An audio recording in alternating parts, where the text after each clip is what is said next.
She mistakenly scratched the mean alpha millionaire's car in Las Vegas. Now he claims I'm his mate. Rihanna Torres crashed her dying Honda Civic into a $2 million Bugatti in a casino parking garage on a Monday morning. She thought her biggest problem was a scratched bumper and an angry billionaire. She had no idea she'd just collided with her destiny. No idea that the man glaring at her with those ice-cold silver eyes was actually a werewolf. An alpha werewolf. And according to some cosmic rule she didn't even know existed, she was his fated mate. One accident. One moment of distraction. And Rihanna's entire world shattered and reassembled into something she couldn't even begin to comprehend. But we're getting ahead of ourselves. Let's rewind to where it all started, to that terrible, beautiful, catastrophic morning when everything changed. Before we dive in, do me a favor, drop a comment right now and let us know where you're watching from. Seriously, we love hearing from our pack across the globe. And if you're into werewolf romance stories that'll make your heart race and your breath catch, hit that like button, subscribe to Gracie Werewolf Story Bank, smash that notification bell, and share this with someone who needs a good love story in their life. Trust me, you do not want to miss what happens next. This story, it's about to consume you. Now, let's get into it. 7:47 in the morning, and Rihanna Torres was already drowning. Not literally, though some days it felt close. She was drowning in the kind of chaos that becomes normal when you're 26, raising a 3-year-old alone, and working 2 jobs just to keep a roof over your heads in one of the most expensive cities in America. Las Vegas wasn't all glitter and glamour when you were living paycheck to paycheck, constantly one emergency away from complete disaster. Today's emergency? Her babysitter. Again. The text had come in at 7:30. Running late, so sorry. Be there by 8. Which meant Rihanna had exactly 17 minutes to get Mateo to daycare and herself to the Lunar Eclipse Casino and Hotel, where she worked as a junior event coordinator. 17 minutes to cross a city that treated schedules like suggestions and traffic lights like gentle recommendations. She was going to be late. Again. And her boss, Celeste. A woman whose smile was sharp enough to draw blood and whose patience for excuses had run out approximately 6 months ago, was not going to be understanding. Again. Rihanna's hands were shaking as she buckled Mateo into his car seat, her mind already spinning through the catastrophic possibilities.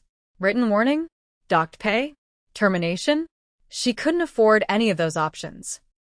The medical bills from Mateo's ear infection last month were still sitting on her kitchen counter, Redding screaming at her every time she walked past. The eviction notice, the one she'd hidden in her glove compartment so she wouldn't have to look at it, was giving her exactly 30 days to come up with $1,200 she absolutely did not have. Mama, I dropped Rex. Mateo's voice cut through her spiral of panic. She looked back. His favorite toy. A plastic velociraptor he'd named Rex and carried everywhere, had fallen onto the car floor. Mateo's bottom lip was already trembling, eyes filling with tears. It's okay, baby. We'll get him when we get to school, okay? But I need him now.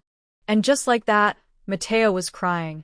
Not the gentle, easily soothed crying. The full body, hiccuping sobs of a 3-year-old who'd been woken up too early, rushed through breakfast, and was now facing the existential crisis of being separated from his dinosaur. Rihanna's eyes burned with tears. She didn't have time to cry. She started the car. That grinding noise was getting worse, something expensive breaking inside an engine she couldn't afford to fix, and pulled out of their apartment complex parking lot. Her phone buzzed. Celeste. The 3rd call this morning. Rihanna didn't answer. What was she supposed to say? That she was late because life kept punching her in the face and she was too tired to dodge anymore? She drove faster than she should, weaving through morning traffic, Mateo's cries echoing in the small space of the Honda. Her vision blurred, frustration, exhaustion, fear all mixing together until she could barely see the road. The Lunar Eclipse's employee parking garage loomed ahead. 7:53. 7 minutes to get Mateo to daycare. 7 minutes to clock in. 7 minutes to save her job. Not enough time. Never enough time. Rihanna swung into the garage, tires squealing slightly on the polished concrete. Her eyes were on her rearview mirror, checking for Mateo, who was still sobbing. Her phone was buzzing again, and her brain was 3 steps ahead, already planning how she'd apologize to Celeste, beg for one more chance, promise to never be late again, even though they both knew she was lying. She didn't see the car. Not until her front bumper connected with its pristine rear panel, with a sound that made her heart stop. Metal crunching. Glass cracking. The hiss of her radiator giving up its fight for life. And then, silence. Mateo stopped crying, shocked into quiet. Rihanna stopped breathing, frozen behind the wheel. For one perfect, terrible moment, the world held its breath. Then the driver's door of the car she'd just hit opened, and Rihanna's life as she knew it ended. He unfolded from the vehicle like darkness taking shape. That was the only way to describe it. Curtis Blackwood didn't just step out of his car, he manifested. 6 feet 4 inches of controlled power wrapped in a charcoal 3-piece Tom Ford suit that probably cost more than Rihanna made in 3 months. Broad shoulders that strained against expensive fabric. A jaw so sharp it could have been carved from marble. Dark hair swept back from a face that was all brutal angles and cold perfection. And eyes. Silver eyes that cut through the dim parking garage lighting like blades. He moved toward her car with a predator's grace. Smooth. Unhurried. Absolutely certain that wherever he was going, he'd get there and nothing in the world could stop him. Rihanna's hands fumbled with her seatbelt. She stumbled out of the Honda, legs shaking so badly she had to grip the door frame to stay upright. "I'm so sorry." The words tumbled out of her mouth in a rush. "I didn't see you. My son was crying. I was distracted. I have insurance. I think I have insurance. I'm pretty sure I paid the bill last month. I'll pay for everything. I promise I'll figure it out." Curtis Blackwood stopped 3 feet away. And something impossible happened. His nostrils flared. Just slightly. Like he was scenting the air. His entire body went rigid, muscles tensing beneath that expensive suit. His eyes widened, just for a fraction of a second. Shock flickering across features that looked like they'd been designed never to show emotion. Then something dark and hungry slid across his face. Something possessive. Primal. Something that made every instinct Rihanna didn't know she had start screaming. "You." His voice was gravel wrapped in smoke, low and rough, and carrying an edge that made her skin prickle. "What's your name?" The question threw her. She'd expected yelling. Threats. Demands for payment. Not this. Not the way he was looking at her, like she was a puzzle he couldn't solve. Like she was something impossible he'd just discovered in a parking garage at 8 in the morning. "Ariana. Rihanna Torres. I work here. At the casino. I'm so sorry about your car. I swear I'm going to pay for every." "You work here?" Curtis's eyes narrowed, and Rihanna watched his expression shift from confusion to something calculating and cold. "At MY Casino?" The bottom dropped out of her stomach. No. No, no, no. The lunar eclipse had been purchased 3 weeks ago by some mysterious billionaire. The kind of rich that made other rich people nervous. Rihanna had never seen him. None of the lower-level employees had. He was a ghost who signed paychecks and made executive decisions from whatever ivory tower billionaires lived in. But everyone knew his name. Curtis Blackwood. They whispered it in break rooms and elevators, voices dropping low like saying it too loud might summon him. He'd gutted half the management team in his first week. Fired people without explanation. Restructured entire departments with ruthless efficiency. And Rihanna had just crashed into his car. "You're Curtis Blackwood." It wasn't a question. It was the sound of her life imploding. "And you," he said, pulling out his phone with movements that were too smooth, too controlled, just damaged a $2 million Bugatti Chiron. He photographed the damage from multiple angles, methodical and precise. "Custom paint job. 3-month waiting list to repair. Insurance won't cover specialty work like this. You'll be paying this off for the next decade." The parking garage tilted. Rihanna's vision swam. A decade. 10 years of payments. On top of everything else, the medical bills, the rent, the eviction notice, the dying car, the... "Please." The word came out broken. I don't have that kind of money. I can barely afford. I have a son, I can't. Please, I'll work double shifts. I'll do anything, just don't.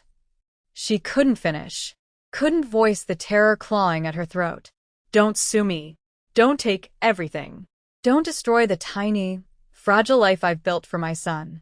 Curtis studied her. Really looked at her for the first time. Took in the rumpled clothes she'd thrown on in the dark that morning. The circles under her eyes from too many nights, surviving on 4 hours of sleep. The way her hands were shaking.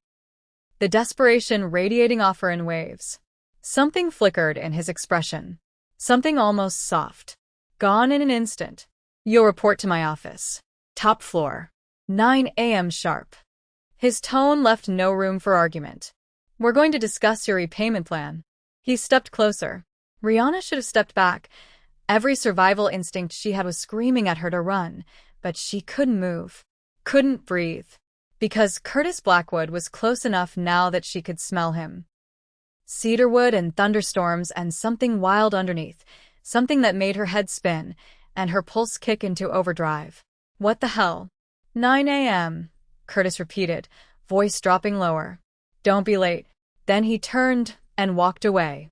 Climbed back into his Bugatti, which started perfectly despite the damage, and drove off, leaving Rihanna standing in the parking garage with her dying Honda, her crying son, and the wreckage of her entire future scattered around her feet.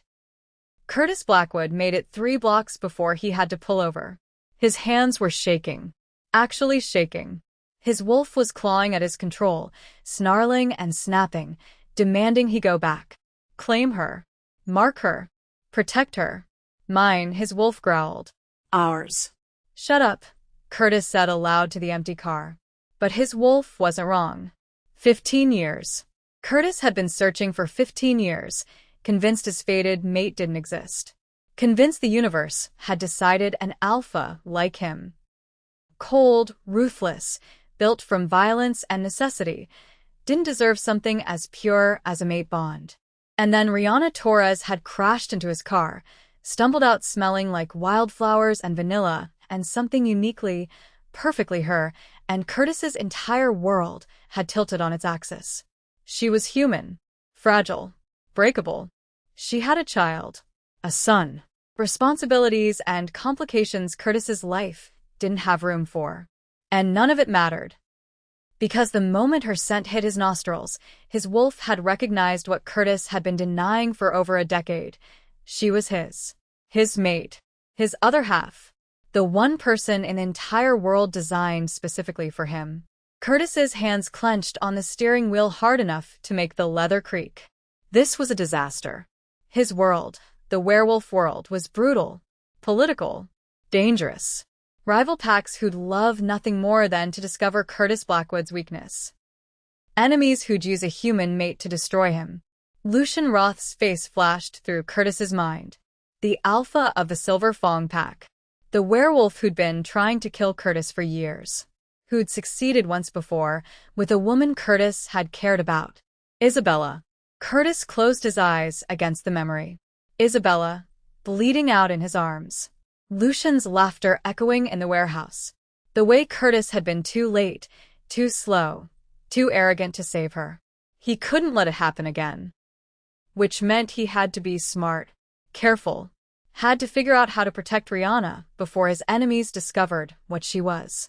Before she discovered what he was. Curtis opened his eyes, staring at the Las Vegas skyline without really seeing it. 9 a.m. He told her to come to his office at 9 a.m. He had 4 hours to figure out how to keep his fated mate safe without scaring her away. 4 hours to plan how to tell a terrified single mom that werewolves were real, fated mates were real, and she'd just become the most important and most endangered person in his life. The timer had started, and Curtis Blackwood, alpha of the Shadow Fong pack, ruthless billionaire CEO, the man who'd built an empire on cold calculation and brutal efficiency. He had absolutely no idea what he was doing. Rihanna stood frozen for a full minute after Curtis drove away. Then Mateo's voice cut through her shock. Mama? Are you okay? She looked back at her son. His face was blotchy from crying, eyes red, Rex the velociraptor clutched in his little hands. Are you okay? No. She wasn't okay. She'd just destroyed her life in approximately 30 seconds. She was about to lose her job, her apartment, probably her car. She was going to spend the next decade paying off damage to a vehicle worth more than she'd make in her entire lifetime. But Mateo was looking at her with those big, trusting eyes, waiting for her to fix it, because that's what moms did. They fix things, even when everything was broken beyond repair. Yeah, baby, Rihanna said, forcing her voice steady. Mama's okay. We're okay. Lies. All lies. But sometimes lies were all you had. She got back in the Honda. Somehow made it to Mateo's daycare. Somehow clocked in at work only 12 minutes late. Somehow survived Celeste's razor-sharp glare and passive-aggressive comments about commitment and reliability. And the whole time, all Rihanna could think about was 9 a.m. Curtis Blackwood's office. Top floor. The meeting that would decide everything. She had no idea she wasn't walking into a negotiation about money. She was walking into destiny. Into a world where werewolves were real, where fated mates existed, where a single mom from Las Vegas was about to become the Luna of the most powerful supernatural pack in the American Southwest. Where danger was coming. Where love was waiting. Where everything she thought she knew about the world was about to shatter and reassemble into something terrifying and beautiful and impossible. The crash was just the beginning. The real collision, the one that would change everything, was still coming. And neither Rihanna Torres nor Curtis Blackwood was ready for it. Rihanna has no idea what she's just walked into. Because Curtis Blackwood doesn't just want payment for his car. He wants her. And what an alpha wants, an alpha takes. But first, he has to figure out how to tell a terrified single mom that werewolves are real, fated mates are real, and she just became the most protected and most endangered woman in Las Vegas. The clock is ticking. The office meeting is in 4 hours. And by the time 9 a.m. arrives, nothing will ever be the same. Stay with us because what happens next? It's about to change everything. Chapter 2. The hours between the parking garage collision and 8:45 a.m. passed like Rihanna was wading through concrete. She couldn't focus. Couldn't think. Every task felt like she was performing it underwater. Sounds muffled, movements sluggish, reality slightly detached from her body. She was supposed to be coordinating a corporate luncheon for 200 pharmaceutical executives, confirming catering orders and seating arrangements, but all she could see was Curtis Blackwood's face. Those silver eyes. The way he'd looked at her like he was trying to solve an equation that didn't make sense. 9 a.m. Top floor. Repayment plan. The words cycled through her brain on an endless loop. Her hands shook as she typed emails. She dropped her clipboard twice.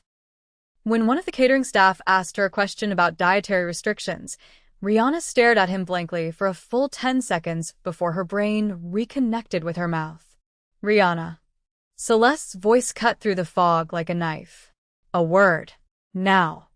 Her boss was a brittle woman in her mid-40s who wore her ambition like armor and her disappointment like a weapon. She'd made it clear from day one that she didn't believe in second chances, sob stories, or excuses. The world was brutal, and if you couldn't keep up, you deserved to be left behind. Celeste pulled her into a quiet corner near the service elevators, arms crossed, expression sharp enough to draw blood. Mr. Blackwood wants to see you. She said his name the way people in horror movies said the killer's name, low, careful, like speaking too loudly might summon him. Top floor. Right now. Don't keep him waiting. Rihanna's stomach dropped to her feet. It's only 8:45. He said 9. He changed his mind. When Curtis Blackwood changes his mind, you don't question it. You move. Celeste's eyes narrowed. What did you do? I crashed into his car this morning. Silence. Then Celeste's face did something complicated. Surprise, schadenfreude, and pity all fighting for dominance. You crashed into Curtis Blackwood's car. In the parking garage. It was an accident. Jesus Christ, Rihanna. Celeste actually looked concerned for half a second before her professional mask slammed back into place. Go. Now. And whatever he asks you to do, say yes. Because if you lose this job, I guarantee no one else in this city will hire you after word gets out. The threat was clear. Curtis Blackwood owned half of Las Vegas. If he wanted her blacklisted, she'd be blacklisted. Rihanna walked to the elevator on legs that didn't feel like they belonged to her. The elevator to the 50th floor required a special key card. Security had to call up for permission before they'd let her through.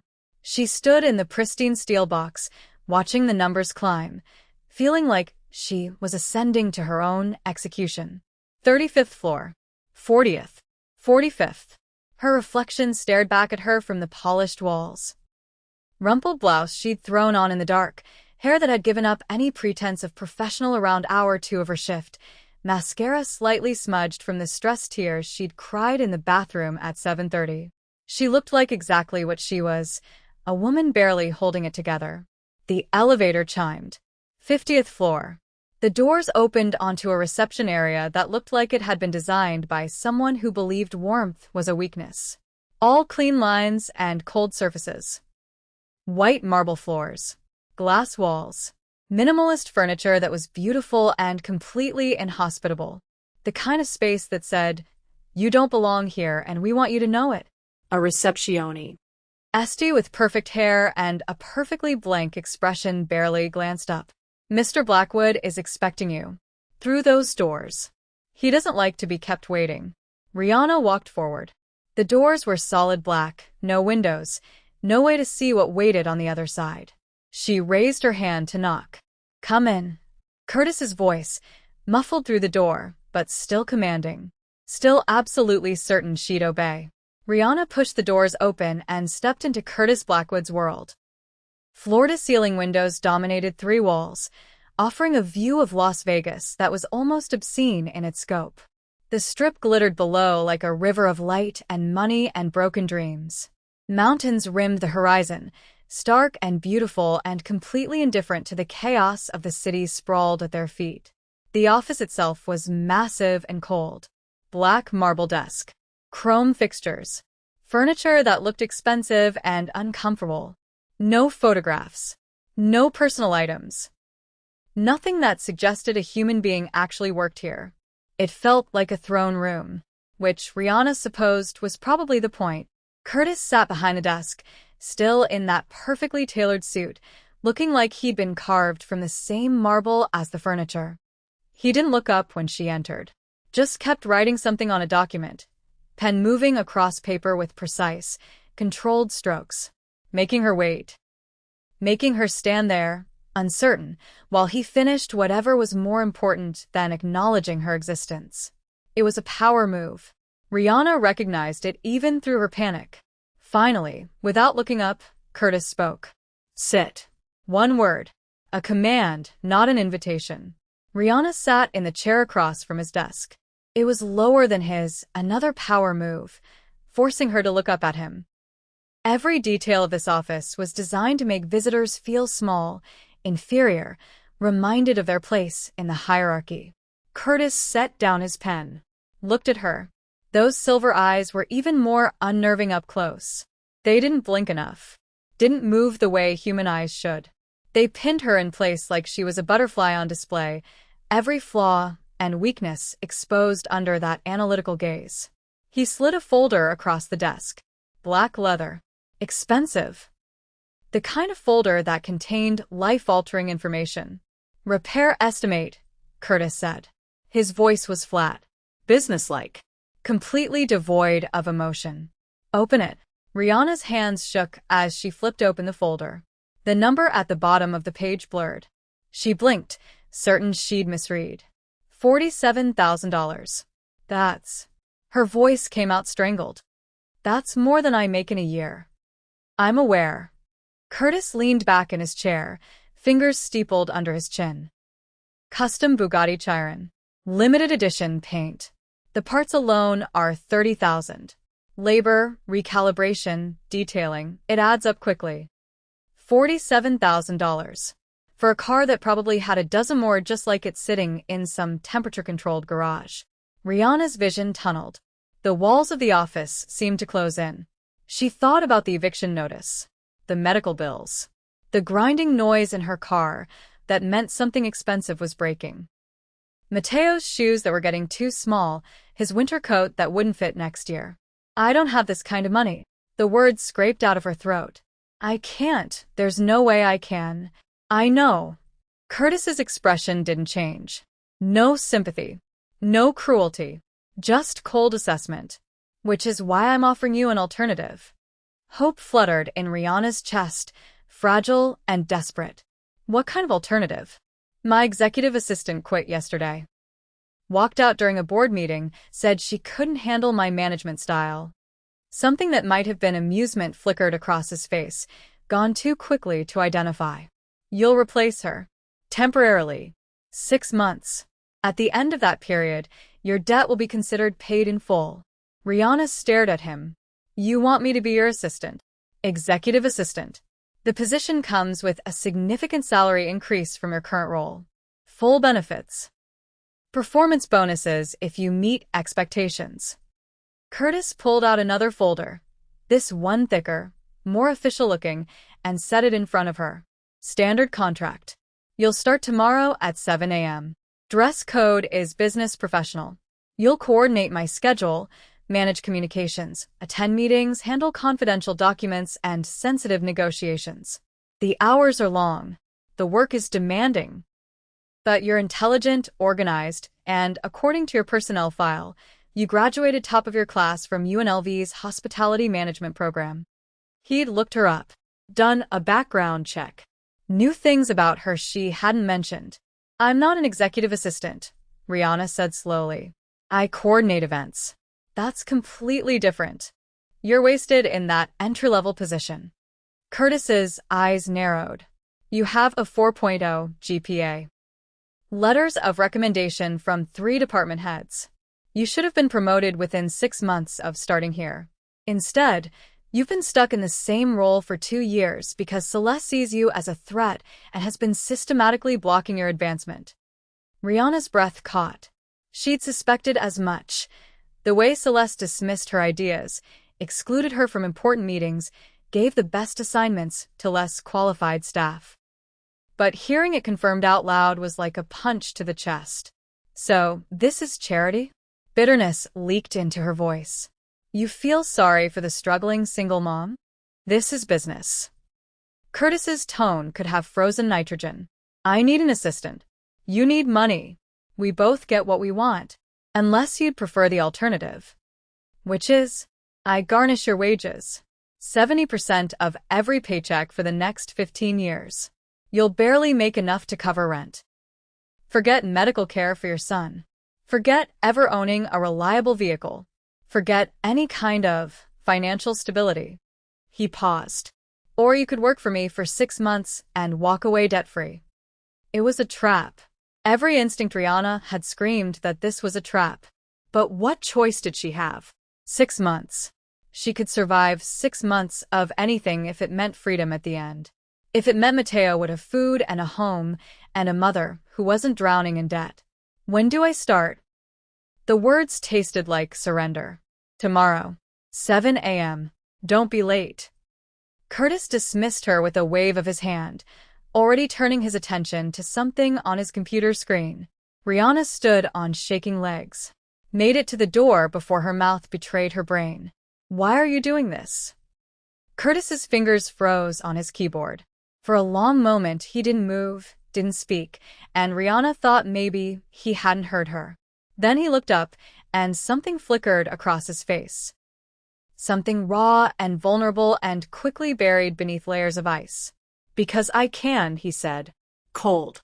Final. Conversation over. Rihanna left before she could say something stupid. Before she could point out that billionaires didn't offer life-changing opportunities to random employees who damaged their cars. Before she could ask why his eyes had looked almost hungry when he told her to sit. The elevator doors closed, and Rihanna sagged against the wall, adrenaline draining out of her body in a rush that left her dizzy. She'd just agreed to work for Curtis Blackwood. 6 months as his executive assistant. 6 months in close proximity to a man who made her skin prickle and her instincts scream danger. What had she just done? The moment Rihanna left his office, Curtis's carefully maintained control shattered. He stood, paced to the window, pressed his forehead against the cool glass. His wolf was snarling inside his skull, furious that he'd let their mate leave, demanding he go after her, claim her, make sure she understood she was his. 6 months, Curtis told his wolf. We have 6 months to make her trust us before we tell her the truth. His wolf didn't care about timelines or strategy. His wolf wanted Rihanna Torres marked and mated and safe in their den where no one could touch her. Curtis forced himself to breathe, to think like an alpha, not like a lovesick wolf who just found his fated mate after 15 years of searching. The plan was sound.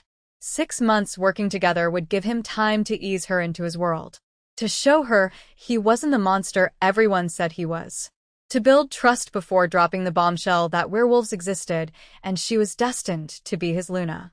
It was the smart play. The careful play. But every second she wasn't in his presence felt like being slowly flayed alive. Curtis pulled out his phone, dialed Dante's number. His beta answered on the first ring. She accepted? She accepted, Curtis confirmed. Start the background check on her son's father. I want to know everything. Where he is, what he's doing if he poses a threat. Already on it.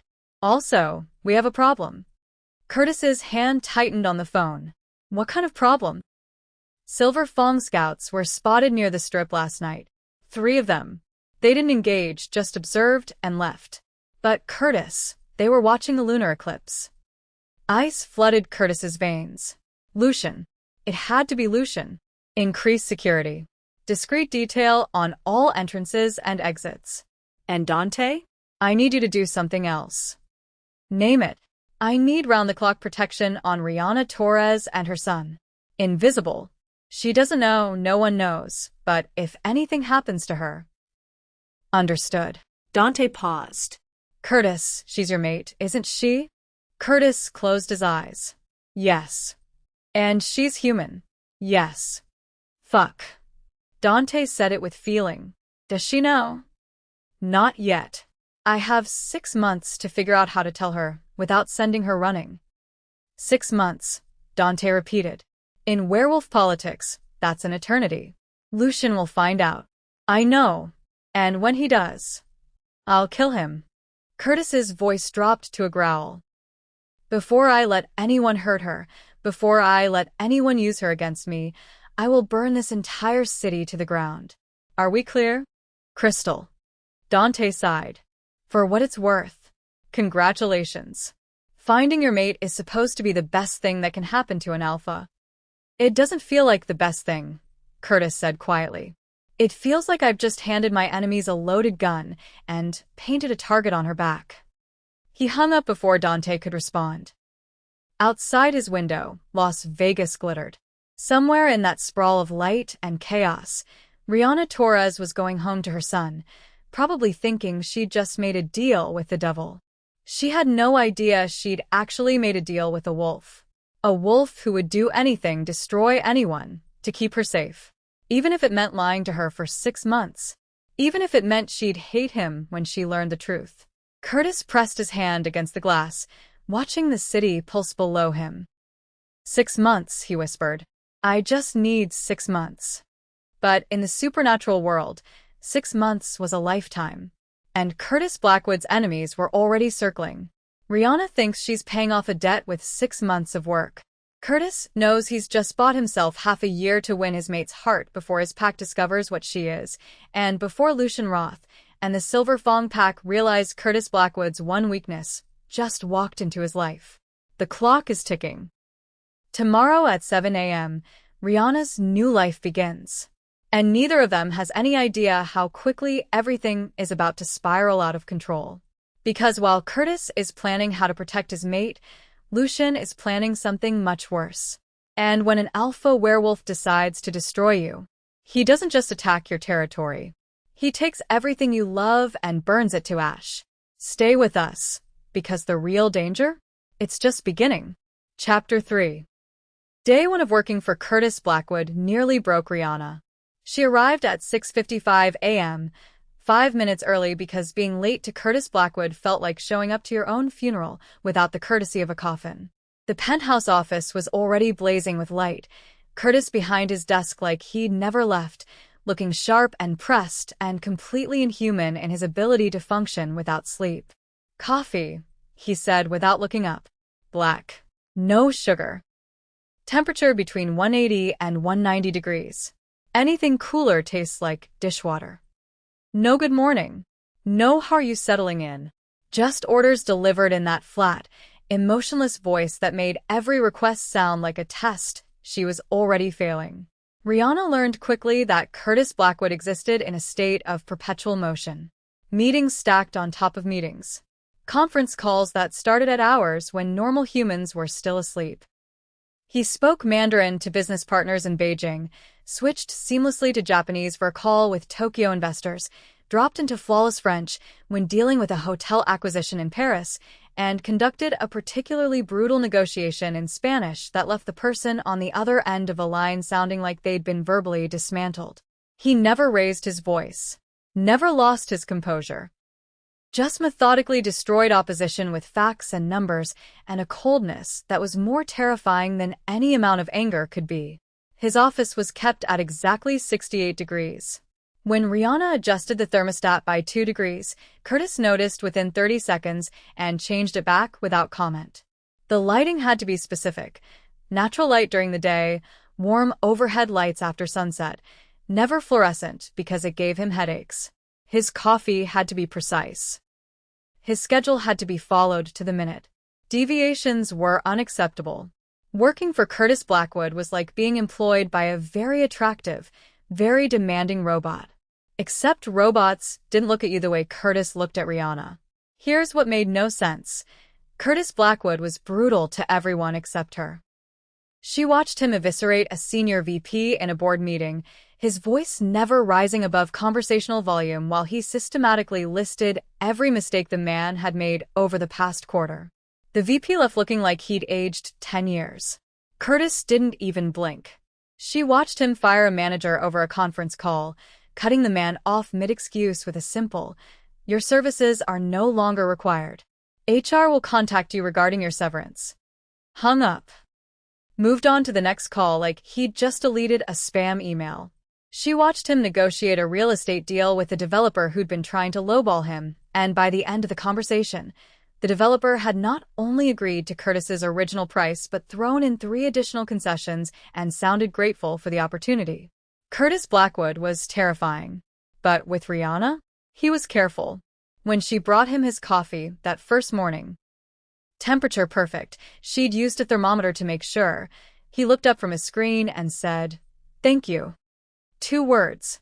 But he said them like they mattered. When she stumbled over the new scheduling software and accidentally double-booked his afternoon, Curtis spent 20 minutes walking her through the system, his voice patient, his explanations clear. He never sighed, never made her feel stupid. Just taught her until she understood. When Mateo's daycare called, at 2 p.m. on day 3, Mateo had a fever. Could someone pick him up immediately? Rihanna's heart had dropped into her stomach. She'd knocked on Curtis's door, interrupting a conference call, ready to beg for an hour off and promise to make up the time. Curtis had taken one look at her face and said into his phone, "Something's come up. We'll resume this tomorrow at the same time." Hung up, looked at her. "Go. "Take care of your son. Work can wait." Just like that. No lecture about professionalism.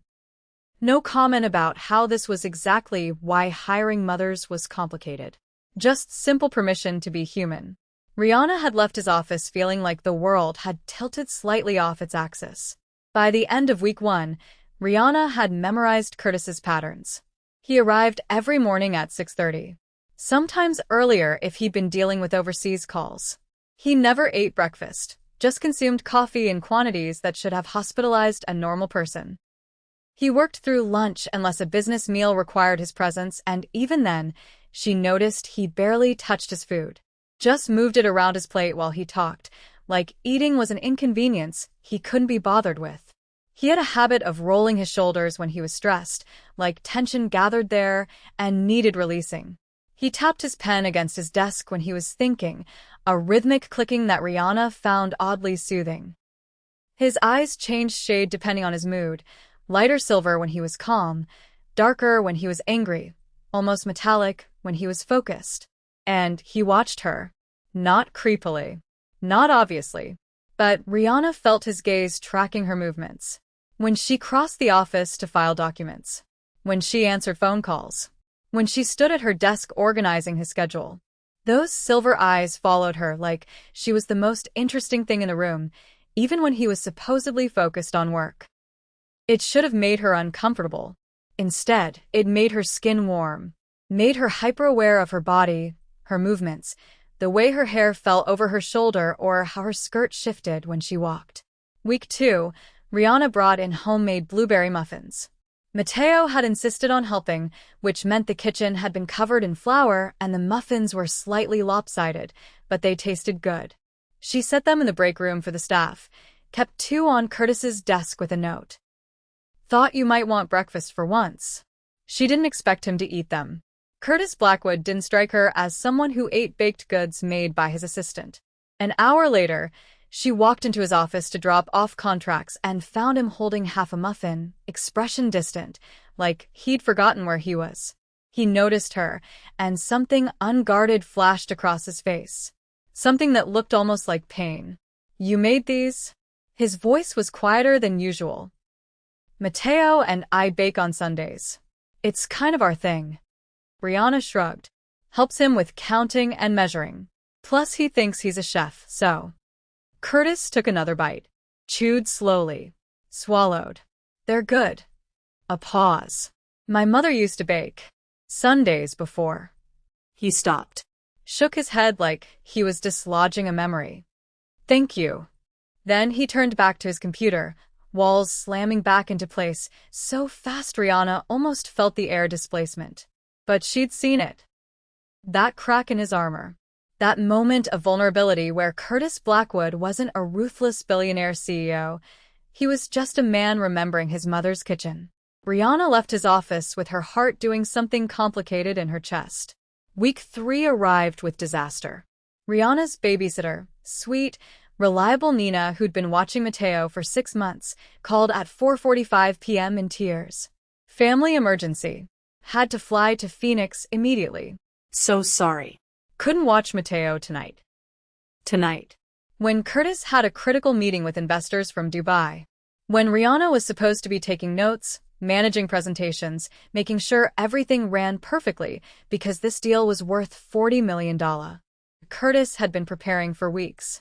Rihanna stood at her desk, phone pressed to her ear, cycling through her emergency contact list. Her neighbor was out of town. The backup sitter she sometimes used wasn't answering. Mateo's daycare closed at 6. She had an hour to find childcare or what? Miss the meeting? Get fired? Prove that hiring a single mom was exactly the liability everyone assumed it would be? Problem. Curtis's voice behind her made her jump. She turned. He was standing in his doorway, jacket off, sleeves rolled up, looking at her with those unnervingly perceptive eyes that seemed to catalog every microexpression on her face. My babysitter canceled. Rihanna hated how her voice shook. I'm trying to find someone. I just need a few minutes. Bring him here. Rihanna's brain stuttered. What? Your son. Bring him to the office. Curtis said it like it was the most logical solution in the world. I have a lounge area. Television. Comfortable furniture. He can watch movies. You can work. I can't bring a 3-year-old to your office during a $40 million investor meeting. You're not bringing him to the meeting. You're bringing him to the office. Curtis's expression was unreadable. I have a $50 million security system. Armed guards on every floor. He'll be safer here than anywhere else in the city. Rihanna stared at him. Curtis Blackwood, the man who fired people for arriving 3 minutes late, was suggesting she bring her toddler to work. You have 15 minutes, Curtis added. Go get him. The Dubai investors arrive at 6. Mateo was nervous in the elevator. He clutched Rex the velociraptor and pressed close to Rihanna's side, eyes wide as he took in the pristine, intimidating space of the 50th floor. Mama, is this the castle? He whispered. Close enough. Curtis was waiting outside his office. Rihanna watched her son's reaction. Mateo was small for 3, all big eyes and messy dark curls, wearing his favorite dinosaur shirt and light-up sneakers that blinked with every step. Curtis Blackwood was 6'4" of controlled power in a suit that cost more than Rihanna's monthly rent. They should have been terrifying to each other. Instead, Curtis did something that made Rihanna's breath catch. He crouched, folded that massive frame down until he was at Mateo's eye level, hands resting on his knees, expression gentle in a way Rihanna had never seen. That's a cool dinosaur, Curtis said, voice soft. Is that a T-Rex? Mateo peeked out from behind Rihanna's legs. Velociraptor. Ah. Curtis nodded seriously. Much smarter choice. Velociraptors hunted in packs. Use strategy. Very clever dinosaurs.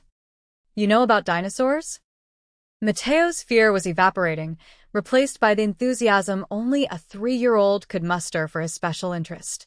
I know some things. Curtis smiled, actually smiled, and it transformed his entire face. Made him look younger. Human. What's your name? Mateo. Nice to meet you, Mateo. I'm Curtis.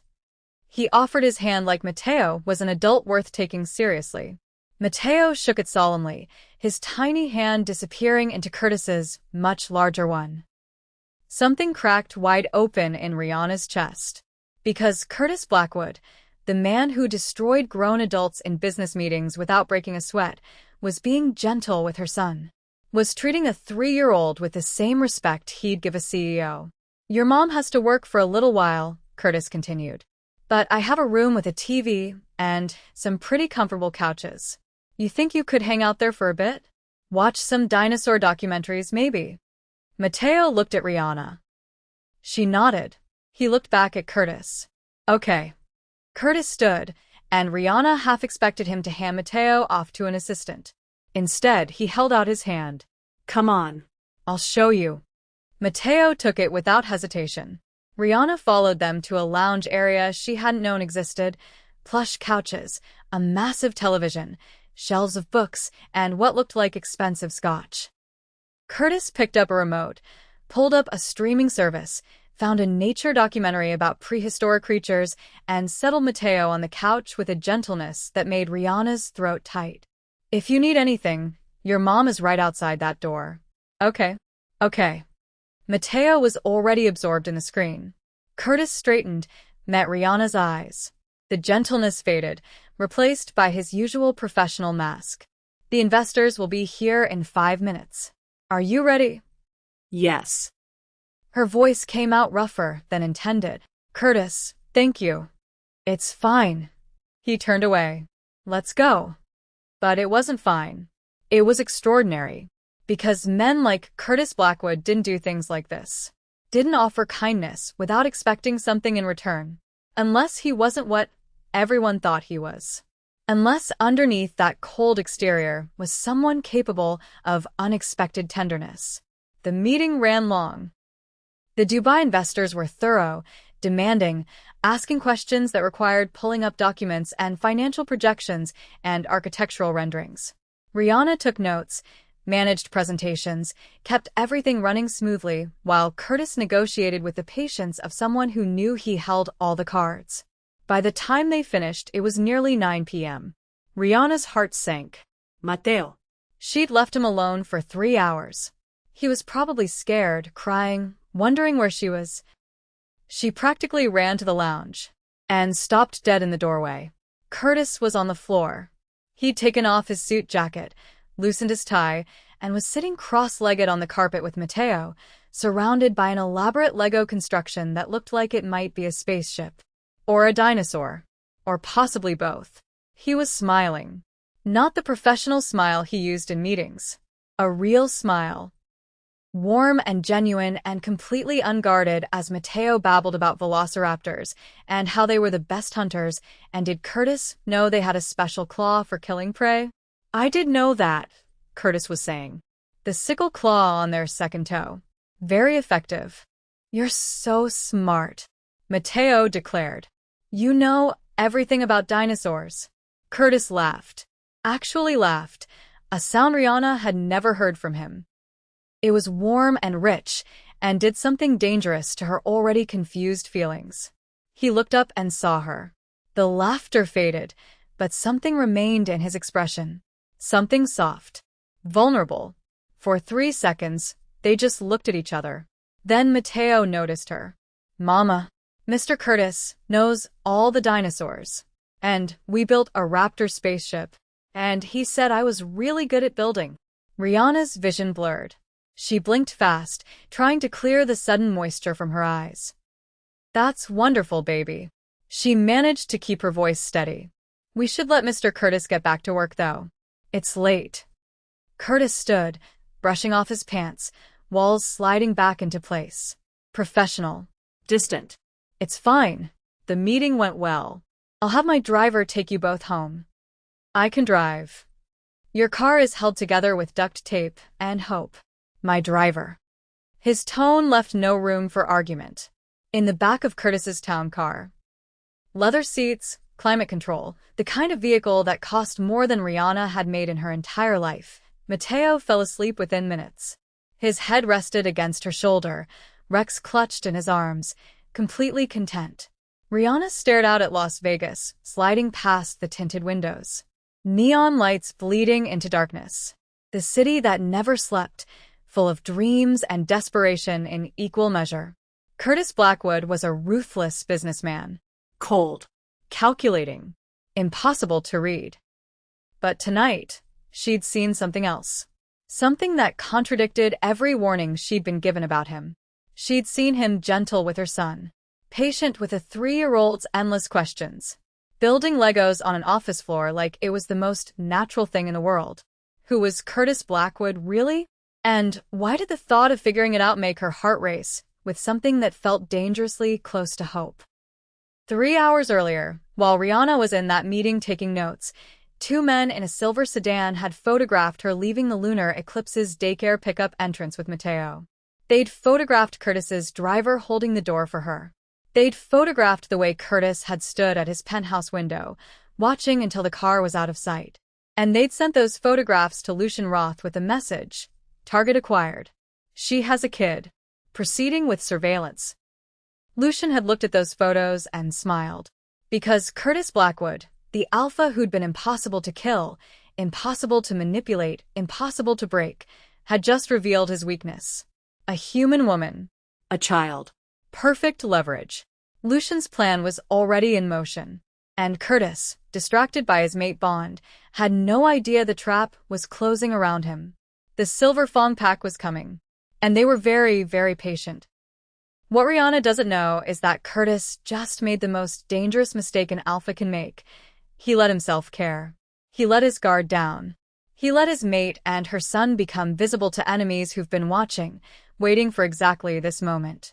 Because while Rihanna is falling for the man behind the cold mask, while Curtis is building Lego spaceships and remembering what it feels like to be human, Lucian Roth is planning their destruction. The photographs are already on his desk. The surveillance is already in place. And in 72 hours, everything Curtis has been trying to protect is going to come crashing down. Stay with us, because the danger Rihanna sensed but couldn't name, it's about to become very, very real. Hold on, before we continue, I need to ask you something. We're pouring our hearts into bringing you these stories, but only 12% of you watching are actually subscribed. If you're enjoying this, if you want to see how Curtis protects Rihanna from what's coming, do us a huge favor. Hit that subscribe button and turn on notifications. It's free, it takes 2 seconds, and it helps us keep creating stories like this. Drop a comment right now and tell us what country you're watching from.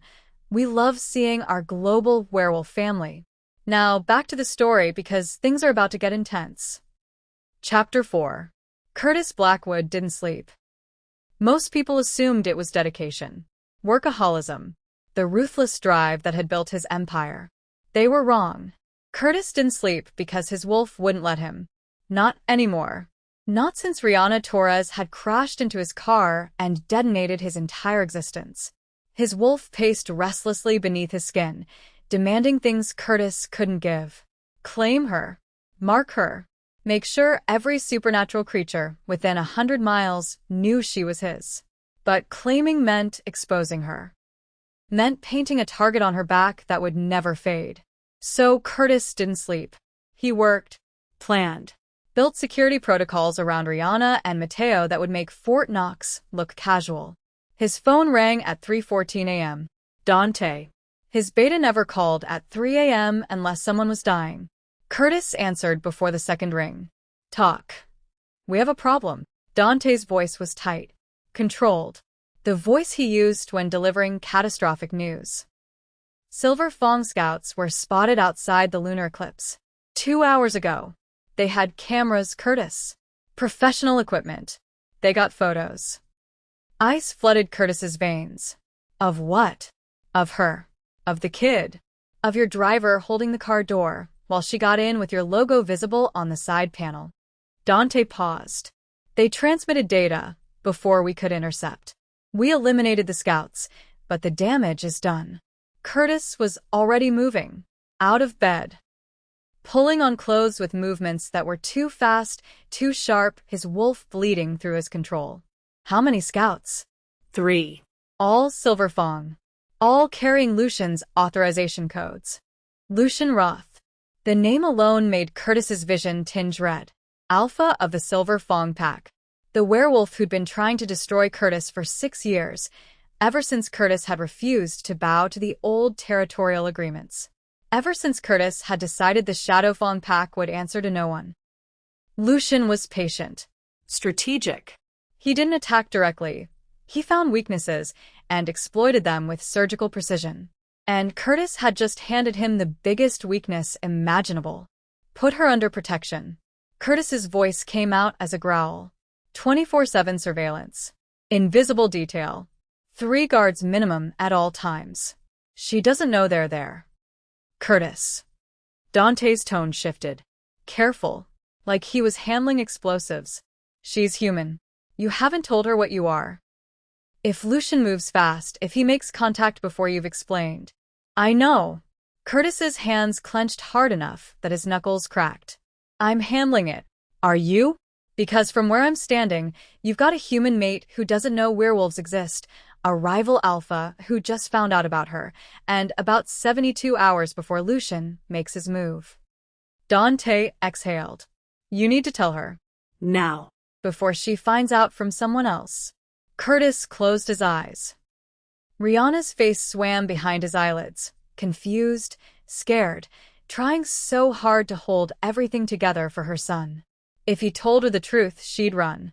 Humans always ran when they discovered what lurked in the shadows. But if he didn't tell her, and Lucian got to her first. I'll handle it, Curtis repeated. Just keep her safe. He hung up before Dante could argue. His wolf was snarling, clawing, demanding he go to her now. Make sure she was protected. Make sure no one could touch her. Curtis looked at his reflection in the darkened window. His eyes were glowing gold. Not silver. Gold. The color they turned when his wolf was too close to the surface. He had maybe 72 hours before everything fell apart. Time to figure out how to tell the woman he'd been falling for that monsters were real. And that he was one of them. Rihanna noticed the changes but couldn't name them. New security guards appeared at the lunar eclipse. Always positioned near exits, near elevators, their eyes tracking movements with an intensity that felt almost predatory. Curtis's driver started picking her up from work instead of letting her take her dying Honda. When she protested, Curtis simply said, Your car is a safety hazard. This is more efficient. Efficiency. Everything with Curtis was about efficiency.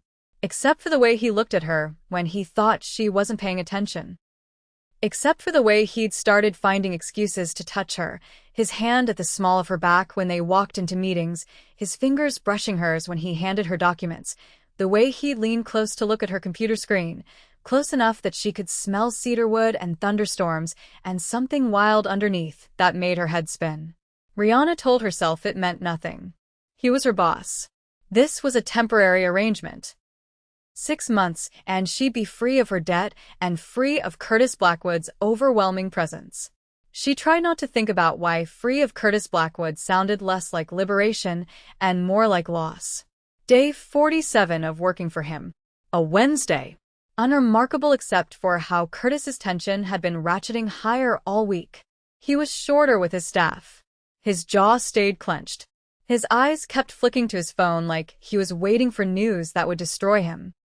Rihanna left work at 6:15. Later than usual because Curtis had needed her to stay for a conference call that ran long. The parking garage was nearly empty, most employees already gone for the day. Her footsteps echoed on concrete. Somewhere in the distance, a car engine turned over. And then she heard different footsteps. Following hers, Rihanna's pulse kicked up. She quickened her pace, keys already out, thumb hovering over the panic button Curtis's security team had insisted she carry. Rihanna Torres? The voice came from behind her. Male. Smooth. Almost friendly. She spun. He was tall. Lean. Good-looking in a way that should have been attractive, but instead tripped every alarm bell her instincts possessed. His eyes caught the dim garage lighting and reflected it back, yellow gold, like an animal's eyes in the dark. "Can I help you?" Rihanna kept her voice steady despite her hammering heart. "I'm a friend of Curtis's." The man smiled. It didn't reach those wrong-colored eyes. "He asked me to escort you home. Security concerns." Lie. Every cell in Rihanna's body screamed lie. "I'm fine. Thanks." She turned, walked faster toward her assigned parking spot. The man moved. Not walked, moved.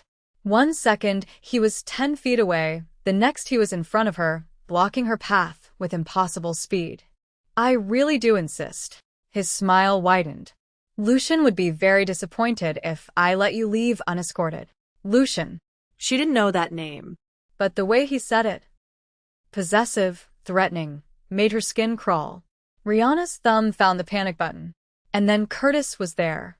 She didn't hear him arrive. Didn't see him coming. But suddenly, he was between her and the stranger, and the temperature in the parking garage dropped 10 degrees. 20. Cold enough that Rihanna's breath misted in the air. "Maddox." Curtis's voice was barely above a whisper. Deadly quiet. The kind of quiet that came before violence. "You have 5 seconds to explain why you're talking to my employee." Maddox. The stranger had a name now. And he was looking at Curtis with a mixture of fear and defiant bravado that made Rihanna's stomach turn. Just being neighborly. Maddox's smile was all teeth. "Lucian sends his regards. Says it's been too long since you two had a conversation. Thought maybe we could arrange a meeting. Neutral territory. Just you, him," and his eyes flicked to Rihanna. "Anyone else you might want to bring." "Tell Lucian," Curtis said, each word precisely enunciated, "that if he or any of his pack comes near her again, I will rip out his throat with my bare hands and mount his head on my office wall."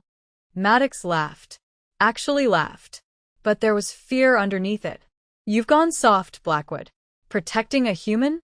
Your father would be ashamed." The great Alexander Blackwood, alpha of alphas, and his son throws away pack legacy for a single mother with a... Curtis moved. Rihanna didn't see it. Couldn't process what happened. One moment Curtis was standing still. The next, Maddox was slammed against a concrete support pillar hard enough to crack the surface. Curtis's hand was around Maddox's throat, lifting him completely off the ground, holding him suspended with one arm like Maddox weighed nothing. Maddox's feet kicked uselessly in the air. "My father," Curtis said, voice like broken glass dragged across stone, "is dead. He's been dead for 6 years. And if you ever mention him again, if you ever speak her name again, I will make sure you join him. Are we clear?" Maddox made a choking sound that might have been agreement. Curtis dropped him. Maddox crashed to the ground, gasping, clutching his throat. For a second, Rihanna thought she saw something impossible. Maddox's face rippling, bones shifting beneath skin, like something else was trying to break through. Then Maddox scrambled to his feet and ran. Not jogged. Not hurried away. Ran. Faster than any human could run. A blur of motion. The T disappeared into the garage shadows in seconds. Rihanna stood frozen, keys digging into her palm, brain trying desperately to process what she'd just witnessed. Curtis turned to her. His eyes were wrong. Not silver. Gold. Glowing gold, like someone had lit them from the inside. "You're coming with me," he said. Not a request. Now. Curtis's penthouse wasn't what Rihanna expected. She'd imagined something ostentatious. Gold fixtures and marble and the kind of wealth that felt aggressive in its display. Instead, it was minimalist to the point of sterile. Clean lines. Neutral colors. Expensive furniture that looked like it had never been sat on. Floor-to-ceiling windows overlooking a Las Vegas that glittered and pulsed with neon life. It was beautiful and cold and felt exactly like Curtis's office, like a space where no one actually lived. Like a very expensive hotel room occupied by a ghost. Curtis poured whiskey into 2 glasses. Handed her one. Rihanna set it on the coffee table untouched. What the hell was that? Her voice came out higher than she intended. Who was that man? Why did he mention security concerns? And your eyes, Curtis, your eyes were... Sit down. I don't want to sit down. I want answers. I want you to tell me what's happening because that man moved faster than any human should be able to move and you picked him up with one arm and your eyes were glowing. Sit. Down. Curtis's voice cracked like a whip. Rihanna sat. Not because he ordered it. Because her knees were shaking too badly to keep standing. Curtis paced to the window. Pressed his forehead against the glass. For a long moment, he didn't speak, and Rihanna watched tension roll through his shoulders, watched his hands clench and unclench at his sides. "If I tell you the truth," he finally said, voice low and rough, "your life will never be the same. You can walk away right now. Tonight. I'll pay off your car debt in full. Give you 6 months' salary as severance. Set you up with a new job somewhere far from Las Vegas, far from me. You and Mateo will be safe. Taken care of. You'll never see me again." Something sharp twisted in Rihanna's chest. Never see him again. She thought about Curtis building Legos with her son. Curtis teaching her software with endless patience. Curtis standing between her and danger without a second's hesitation. Or... The word came out as a whisper. Curtis turned. His eyes were still that impossible glowing gold. "Or you stay. And I tell you everything. But once you know, you're in this. There's no going back. No forgetting. No pretending the world is what you thought it was." Rihanna's mind raced. She should leave. Should grab Mateo and run as far as she could from whatever this was. But she looked at Curtis, really looked at him, and saw something she'd never seen before. Vulnerability. Fear. Not of her, but for her. "Tell me," she said. Curtis closed his eyes. Took a breath. When he opened them again, they were still glowing, and Rihanna realized this wasn't contacts or a trick of the light. This was real. Werewolves are real. He said it flatly. No preamble. No softening. "I'm the alpha of the Shadow Fong Pack. One of the most powerful werewolf clans in North America. We control territory from Nevada to Southern California. 53 wolves answer to me. That man in the parking garage, Maddox, he works for Lucian Roth. Alpha of the Silver Fong Pack. Lucian has been trying to kill me for 6 years. And 3 days ago, his scouts photographed you leaving the lunar eclipse with Mateo." Silence. Complete, ringing silence. Then Rihanna laughed. It came out brittle, slightly hysterical. "You're insane. Werewolves aren't real. They're fairy tales. Stories. You're asking me to believe." "I'm not asking you to believe anything. I'm telling you the truth." Curtis crossed the room, dropped to one knee in front of her, hands braced on the couch on either side of her legs, caging her in. "I wish I was insane. I wish this was a delusion. But it's not." "Prove it." Rihanna's voice shook. "You want me to believe werewolves are real? Prove it." Curtis's jaw clenched. Then he moved, faster than thought, across the room to his desk, grabbing a letter opener. Before Rihanna could process what he was doing, he slashed it across his palm. Blood welled. Crimson and bright and very, very real. Rihanna gasped, started to stand, and watched the wound heal. Skin knitting back together. Flesh closing. The gash sealing itself in seconds until there was nothing left but blood-stained skin and no injury at all. Her knees gave out. Curtis caught her, lowered her back to the couch, hands gentle despite the impossible thing he'd just done. "That's not possible," Rihanna whispered. "That's not. People don't heal like that. Humans don't."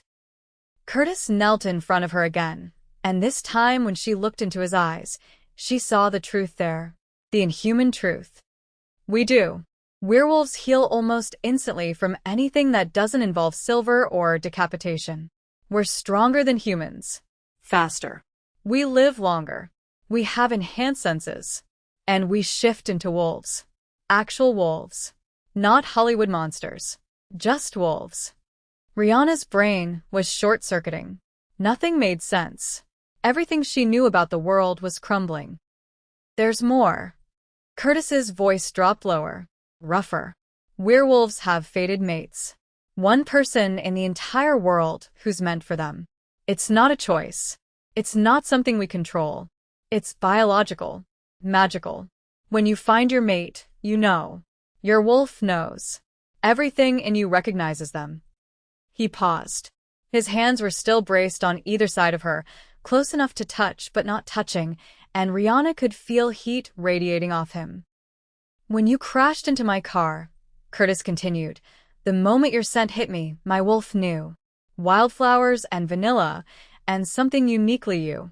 After 15 years of searching, of thinking my mate didn't exist, you literally crashed into my life in a parking garage." His voice cracked slightly. "You're mine, Rihanna. You're my fated mate." The world tilted. Rihanna gripped the couch cushions to keep from falling. "That's no. No. I'm human. I have a son. I can't be destined for a—" "I know." Curtis's expression was anguished. "I know this is impossible. I know I'm asking you to believe in something that shouldn't exist. But that man tonight, Maddox, he's the first of many. Lucian Roth wants to destroy me. He's wanted it for years. And now he knows about you. He'll use you to get to me. He'll hurt you." "Hurt Mateo. Unless I can protect you." Tears burned Rihanna's eyes. This was madness. Complete, total madness. But she'd seen Curtis heal. Seen him move with impossible speed. Seen his eyes glow gold. "What do you want from me?" Her voice broke on the last word. Curtis's control finally shattered. The ice melted, and what lay beneath was raw and desperate and achingly human despite the wolf living under his skin. "I want you to let me keep you safe. Both of you. I have resources. Security. Power. No one will touch you while you're under my protection." He swallowed hard. "And, if you'll let me, I want a chance. A chance to show you that this bond between us is real. That what I feel for you isn't just instinct or biology. It's real. You're real. What we could be together is real." He was kneeling in front of her, this powerful alpha werewolf billionaire, looking at her like she held his entire world in her hands. Maybe she did. "I need time," Rihanna whispered.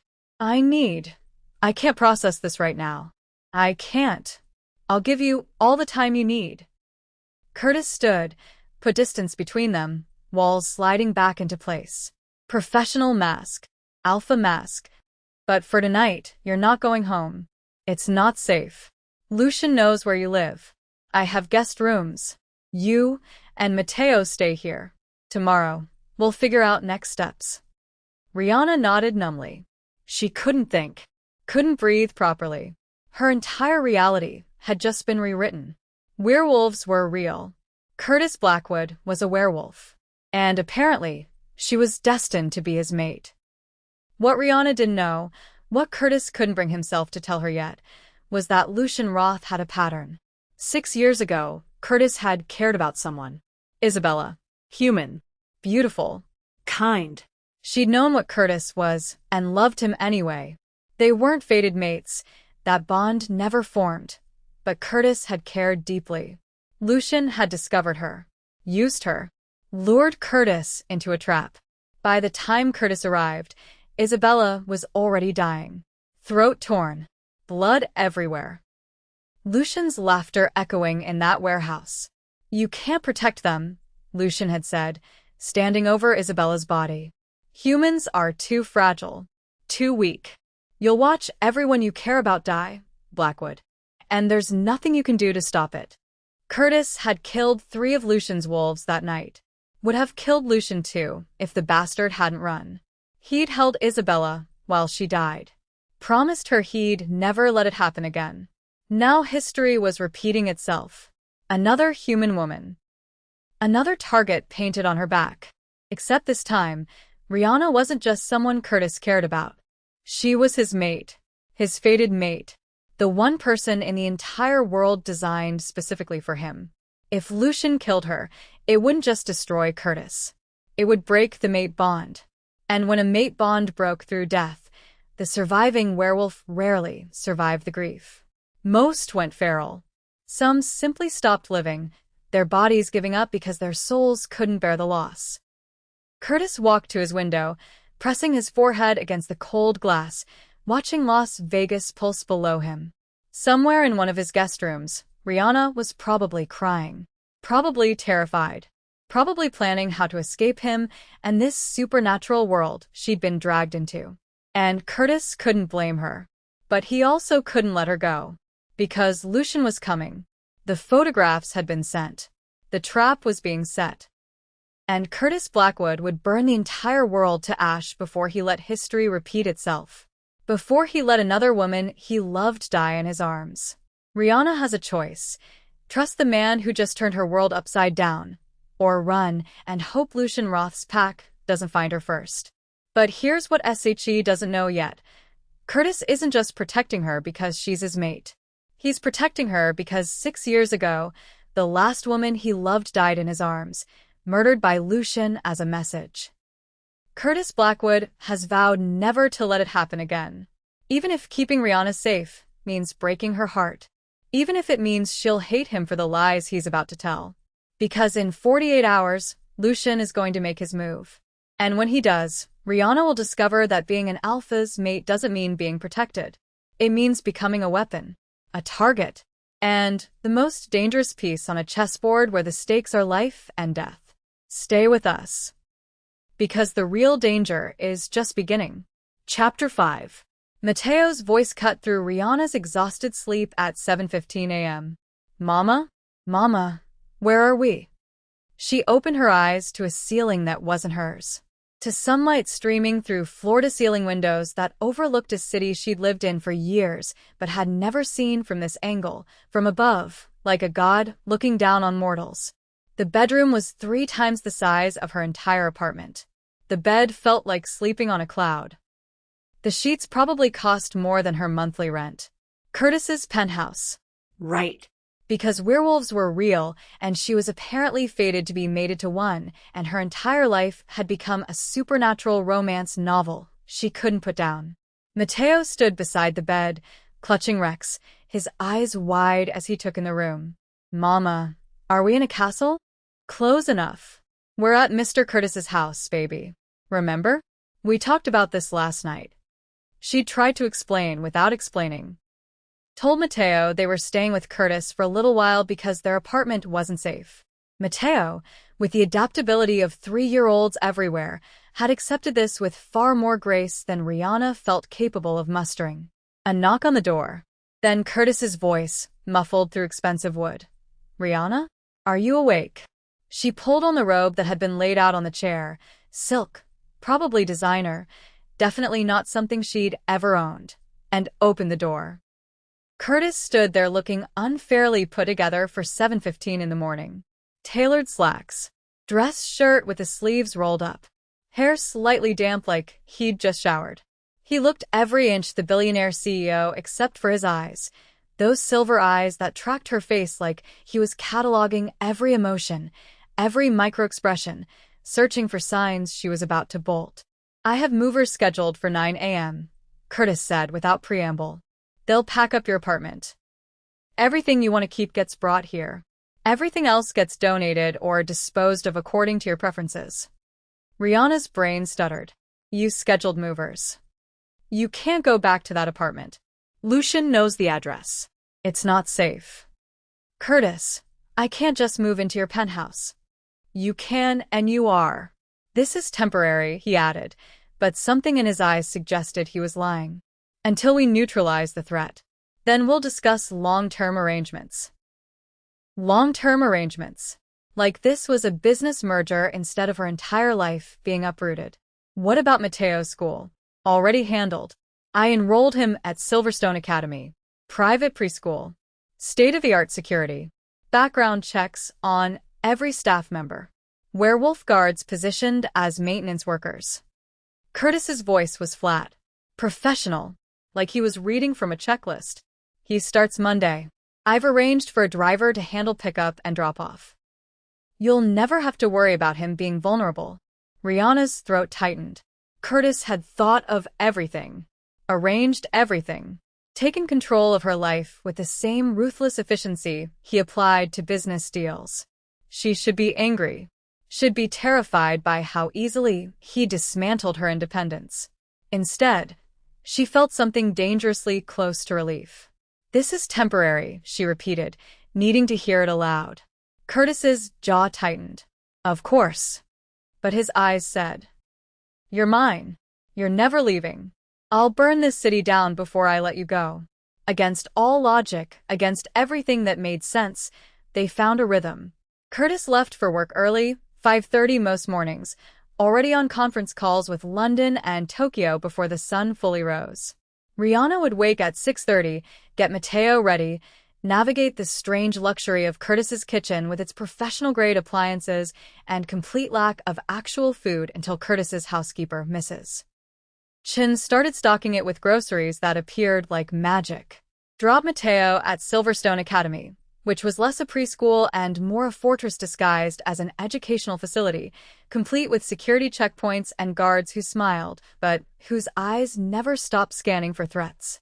Then to the lunar eclipse, where Rihanna still worked as Curtis's executive assistant, except now, everything was different. People stared, whispered. The rumors had started circulating within 24 hours of her moving into Curtis's penthouse. She was sleeping with the boss. She was a gold digger. She'd seduced him to get ahead. She was pregnant with his child. They were secretly married. She was holding something over him. None of it was true. All of it felt true in ways Rihanna couldn't articulate. Because yes, she was living in Curtis's penthouse.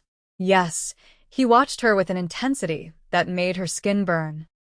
Yes, something was building between them that felt inevitable and terrifying and impossibly right. But they hadn't slept together. Hadn't even kissed beyond that one moment on the balcony that Rihanna replayed in her mind approximately 7,000 times a day. Curtis was giving her space. Time to adjust. Time to accept the impossible truth that werewolves existed and she was fated to be one's mate. It should have felt suffocating. Instead, it felt like being seen for the first time in her life. They fell into a pattern that felt disturbingly domestic. Curtis would return to the penthouse around 7 p.m., earlier than his usual midnight finishes, a concession he never acknowledged but Rihanna noticed. He'd find them in the living room, Mateo playing with Legos or watching dinosaur documentaries, Rihanna working on her laptop or reading. And something would shift in Curtis's expression. The ice would crack. The alpha would recede. And what remained was just a man who looked at them like they were home. Dinner became a shared affair. Curtis was shockingly incompetent in the kitchen, could negotiate billion-dollar deals but couldn't operate a microwave without burning things. Rihanna took over cooking, using the ingredients Mrs. Chin stocked, making simple meals that Mateo would actually eat. Curtis would watch her cook, leaning against the counter, asking questions about spices and techniques like he was learning a foreign language. When she'd serve dinner, he'd eat like it was the first real meal he'd had in years. You don't have to cook, he said one evening. I can have food delivered. Hire a private chef. I like cooking. Rihanna set plates on the table, actual plates, not the mismatched collection she'd accumulated from thrift stores. It's normal.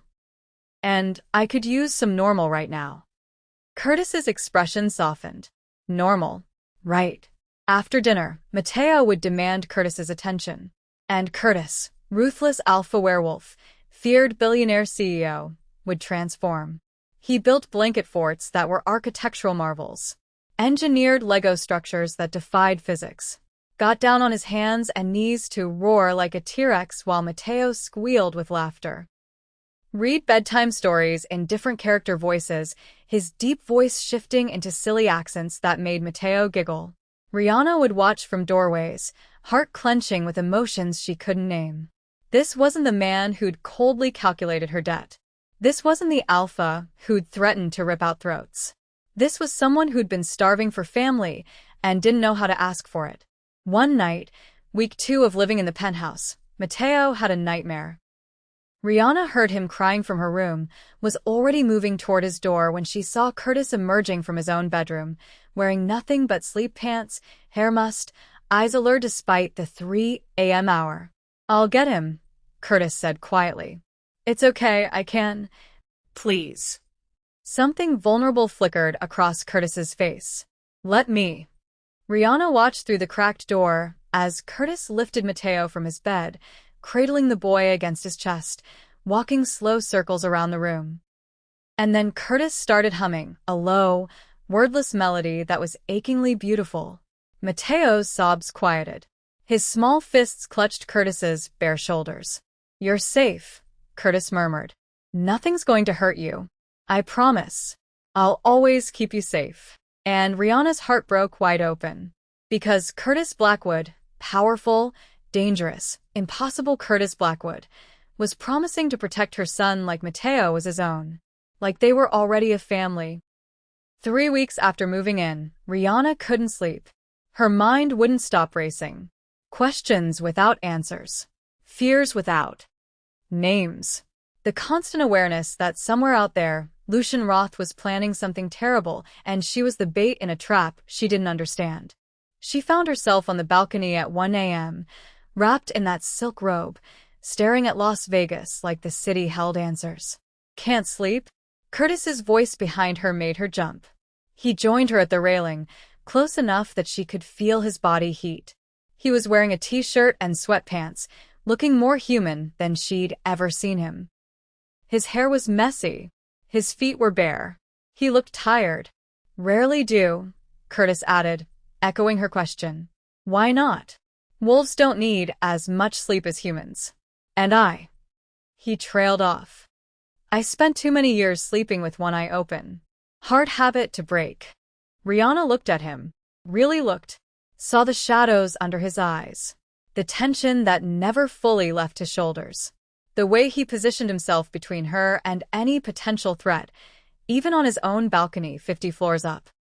"Can I ask you something?" she said. "Anything." "The woman you loved. The one Lucian killed. Dante mentioned her. What was her name?" Curtis went very still.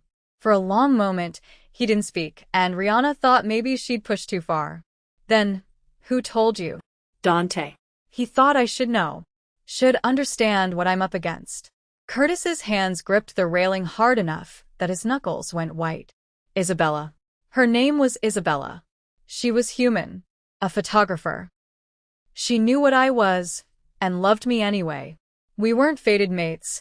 That bond never formed, but I cared about her deeply. His voice was rough. Raw. Like every word cost him. "Lucian found out. Used her. Sent me photos of her tied up in a warehouse. Sent me coordinates. Made me think I could save her if I came alone." Curtis's jaw clenched.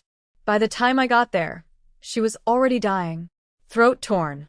Too much blood loss. She died in my arms while Lucian laughed and told me this was what happened when alphas tried to protect humans." "Curtis." Rihanna's voice broke. "It was my fault. I was arrogant. Thought my power was enough. Thought I could keep her safe through sheer force of will."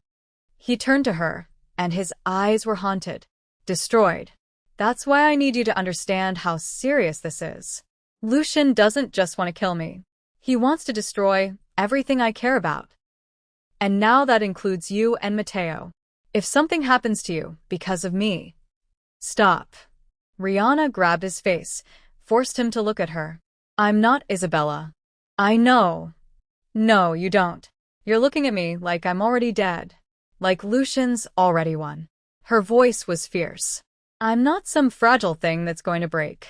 I survived being a single mom in Las Vegas with no money and no support. I survived Mateo's father abandoning us. I survived being one emergency away from homelessness for 2 straight years. I'm strong, Curtis. And I'm not going to let some asshole werewolf use me to hurt you. Curtis stared at her. Something shifted in his expression, surprise giving way to admiration, giving way to something that looked like awe. You're not Isabella, he agreed quietly. You're stronger, braver. You're a mother who'd walk through fire for her son. You're a woman who brought light into my life without even trying. He stopped. Swallowed hard. His gaze dropped to her lips. The air between them crackled with tension that had been building for weeks.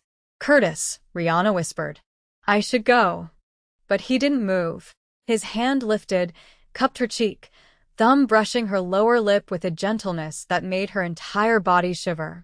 This is a terrible idea, she said, even as she leaned into his touch. The worst. I barely know you. You know me better than anyone. His voice dropped lower. Rougher. You've seen parts of me I've never shown another living soul. You've watched me with your son. You've seen me weak and scared and desperate. You know me, Rihanna. And somehow you're still standing here. Tell me to stop, Curtis murmured, his forehead dropping to rest against hers. Tell me this is crazy and I'll walk away. I'll give you space. Don't stop, Rihanna breathed. Curtis kissed her. It was gentle at first. Tentative. Like he was afraid she'd shatter or change her mind. His lips brushed her softly, a question more than a demand. Then Rihanna made a small sound in the back of her throat, need and want, and 3 weeks of tension finally breaking, and Curtis growled. The sound vibrated through his chest, primal and possessive, and then he was pulling her flesh against him, one hand tangling in her hair, the other splayed across the small of her back. The kiss deepened, turned hungry, desperate, like they were both drowning and each other was air. Rihanna's hands fisted in his shirt. Curtis tasted like coffee and something darker, something wild that made her head spin. His body was solid against hers, all controlled power and leash strength, and when she pressed closer, he groaned like she was killing him. They broke apart, breathing hard, foreheads still pressed together, neither willing to create distance. You're mine, Curtis whispered against her lips. I know it's too fast. I know you're not ready to hear it. But you're mine, Rihanna. You're my mate. My fate. The other half of my soul I didn't know was missing until you crashed into my life. And I'll spend the rest of my existence proving I'm worthy of you. Tears slid down Rihanna's cheeks. Happy tears. Terrified tears. Tears that came from a place so deep she hadn't known it existed. I'm scared, she admitted. So am I. Curtis kissed her forehead, her closed eyelids, the tip of her nose. Gentle kisses that contradicted the desperation of moments before. I'm terrified of losing you. Terrified of failing you the way I failed Isabella. Terrified that loving you will get you killed. Then don't love me like I'm fragile. Rihanna pulled back enough to meet his eyes. Love me like I'm strong enough to stand beside you. Like I'm your partner, not your burden. Curtis's expression cracked wide open. You're not a burden. You're everything. He kissed her again. Slower this time. Deeper. A promise sealed in touch and taste, and the sound of the city humming below them. When they finally separated, Curtis tucked her against his chest, arms wrapped around her like he could shield her from the world through sheer force of will. We'll figure this out, he said quietly. Together. I'll keep you safe. I'll keep Mateo safe. And when this is over, when Lucian is dealt with, I'll give you the choice. Stay with me. Build a life with me. Or walk away with enough resources to never worry about money again. Your choice. Always your choice. Rihanna closed her eyes, listening to his heartbeat. Strong. Steady. Real. What if I've already chosen? She whispered. Curtis's arms tightened. Then I'll spend every day proving you didn't make a mistake. For 3 weeks, they existed in a state of precarious joy. Curtis taught her about werewolf culture, told her about pack hierarchies, alphas at the top, betas as second in command, warriors and scouts and wolves who handled different aspects of pack life. Explained territorial politics that were more complex than any government she'd studied. Showed her maps of pack lands across North America, pointing out allies and enemies and neutral zones where different packs met to negotiate.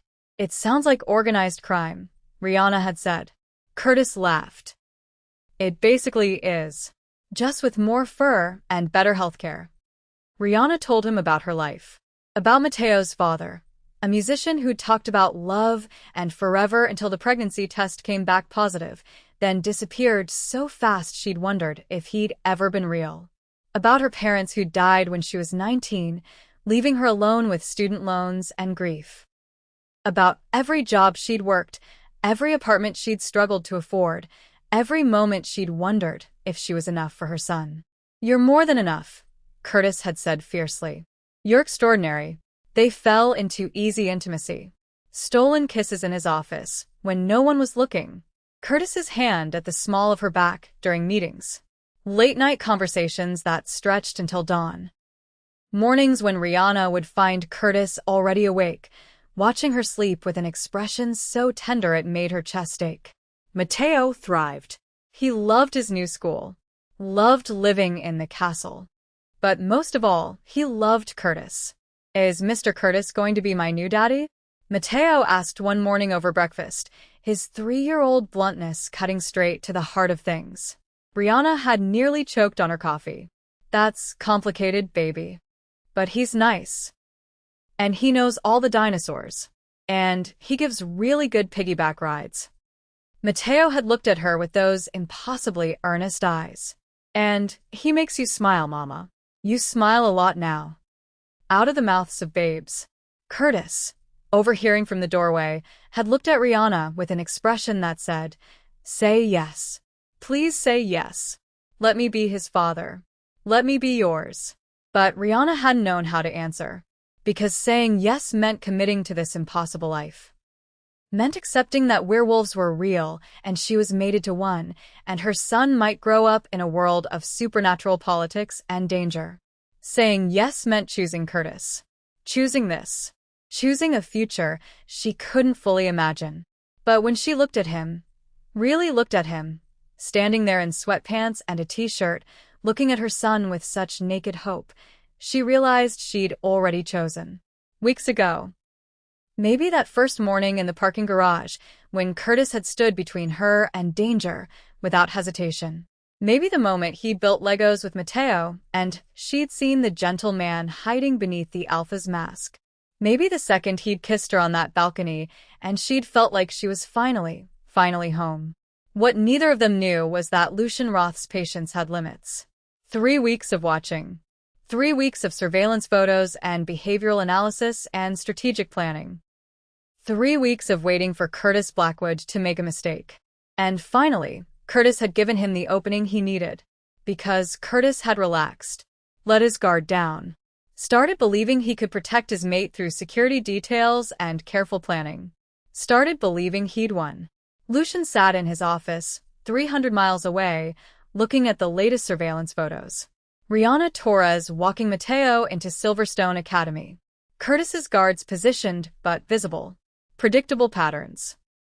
Exploitable routines. And Lucian smiled. Because Curtis Blackwood was about to learn the same lesson Isabella had taught him 6 years ago. You can't protect everyone. Not all the time. Not from someone patient enough to wait for the perfect moment to strike. Rihanna thinks she's finally found happiness. Curtis thinks he's finally figured out how to protect his mate. Mateo is safe, loved, thriving. For 3 beautiful weeks, they've lived in a bubble where the biggest question is what's for dinner and whether Curtis can beat Mateo's high score in dinosaur trivia. But bubbles always burst. And Lucian Roth has just finished planning his masterpiece. In 48 hours, he's going to strike. Not at Curtis. Not directly. He's going to take something Curtis can't live without. And when the alpha of the Shadowfang pack realizes what's been taken, when he understands how completely he's been outmaneuvered, the entire supernatural world is going to burn. Stay with us, because the calm is over. The storm is here. And no one is ready for what's coming next. Chapter 6. 2:47 p.m. on a Tuesday, and Rihanna was coordinating the biggest event of her career. The lunar eclipse's grand ballroom had been transformed into something out of a fairy tale. Crystal chandeliers casting prismatic light across white silk drapes, centerpieces of exotic orchids flown in from Thailand, a champagne fountain that cost more than Rihanna used to make in 6 months.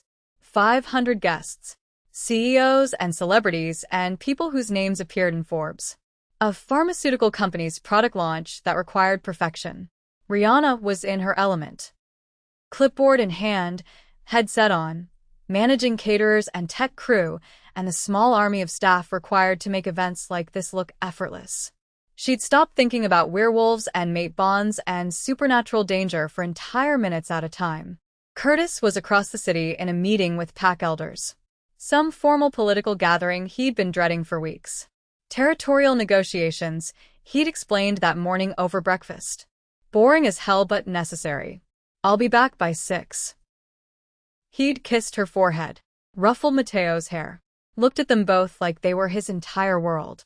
Be safe, he'd said, like he always did, like the words were a prayer he offered to whatever gods watched over werewolves and their mates. Always, Rihanna had promised. Mateo was at Silverstone Academy, surrounded by guards Curtis had personally vetted, following a routine they'd maintained for 3 weeks without incident. Drop off at 8 a.m., pick up at 3 p.m. Curtis's driver handling both, with 2 additional security vehicles providing escort. Everything was fine. Everything was perfectly, beautifully fine. And then Rihanna's phone rang. The number on her screen was Silverstone Academy. Rihanna's heart did something complicated. A skip, then a lurch, before she reminded herself this was probably nothing. Maybe Mateo had forgotten his lunch. Maybe they needed her to sign a permission slip. She stepped away from the controlled chaos of the ballroom, found a quiet corridor, answered with her professional voice. This is Rihanna Torres. Miss Torres, hi, this is Principal Reeves at Silverstone Academy. The woman's voice was cheerful. Too cheerful. I'm calling to confirm. Your husband picked up Mateo early today? For the doctor's appointment. The world stopped. I don't have a husband. Silence on the other end. Then Principal Reeves's voice, no longer cheerful, cracking with the first edges of panic. I'm sorry, what? I don't have a husband. No one should have picked up Mateo. No one except Curtis Blackwood's driver. And only at 3 p.m. Rihanna's voice was remarkably steady despite the fact that her heart was trying to claw its way out of her chest. Who took my son? He said he was Curtis Blackwood. He had identification. Driver's license with Mr. Blackwood's name and photo. He knew the pickup code. He knew Mateo's full name, your name, details about, oh God. Oh God. We checked his ID against our records. It matched perfectly. Rihanna dropped the phone. The sound it made hitting the marble floor was distant. Unimportant. Because the only thing that mattered, the only thing in the entire universe that mattered, was that someone had taken Mateo.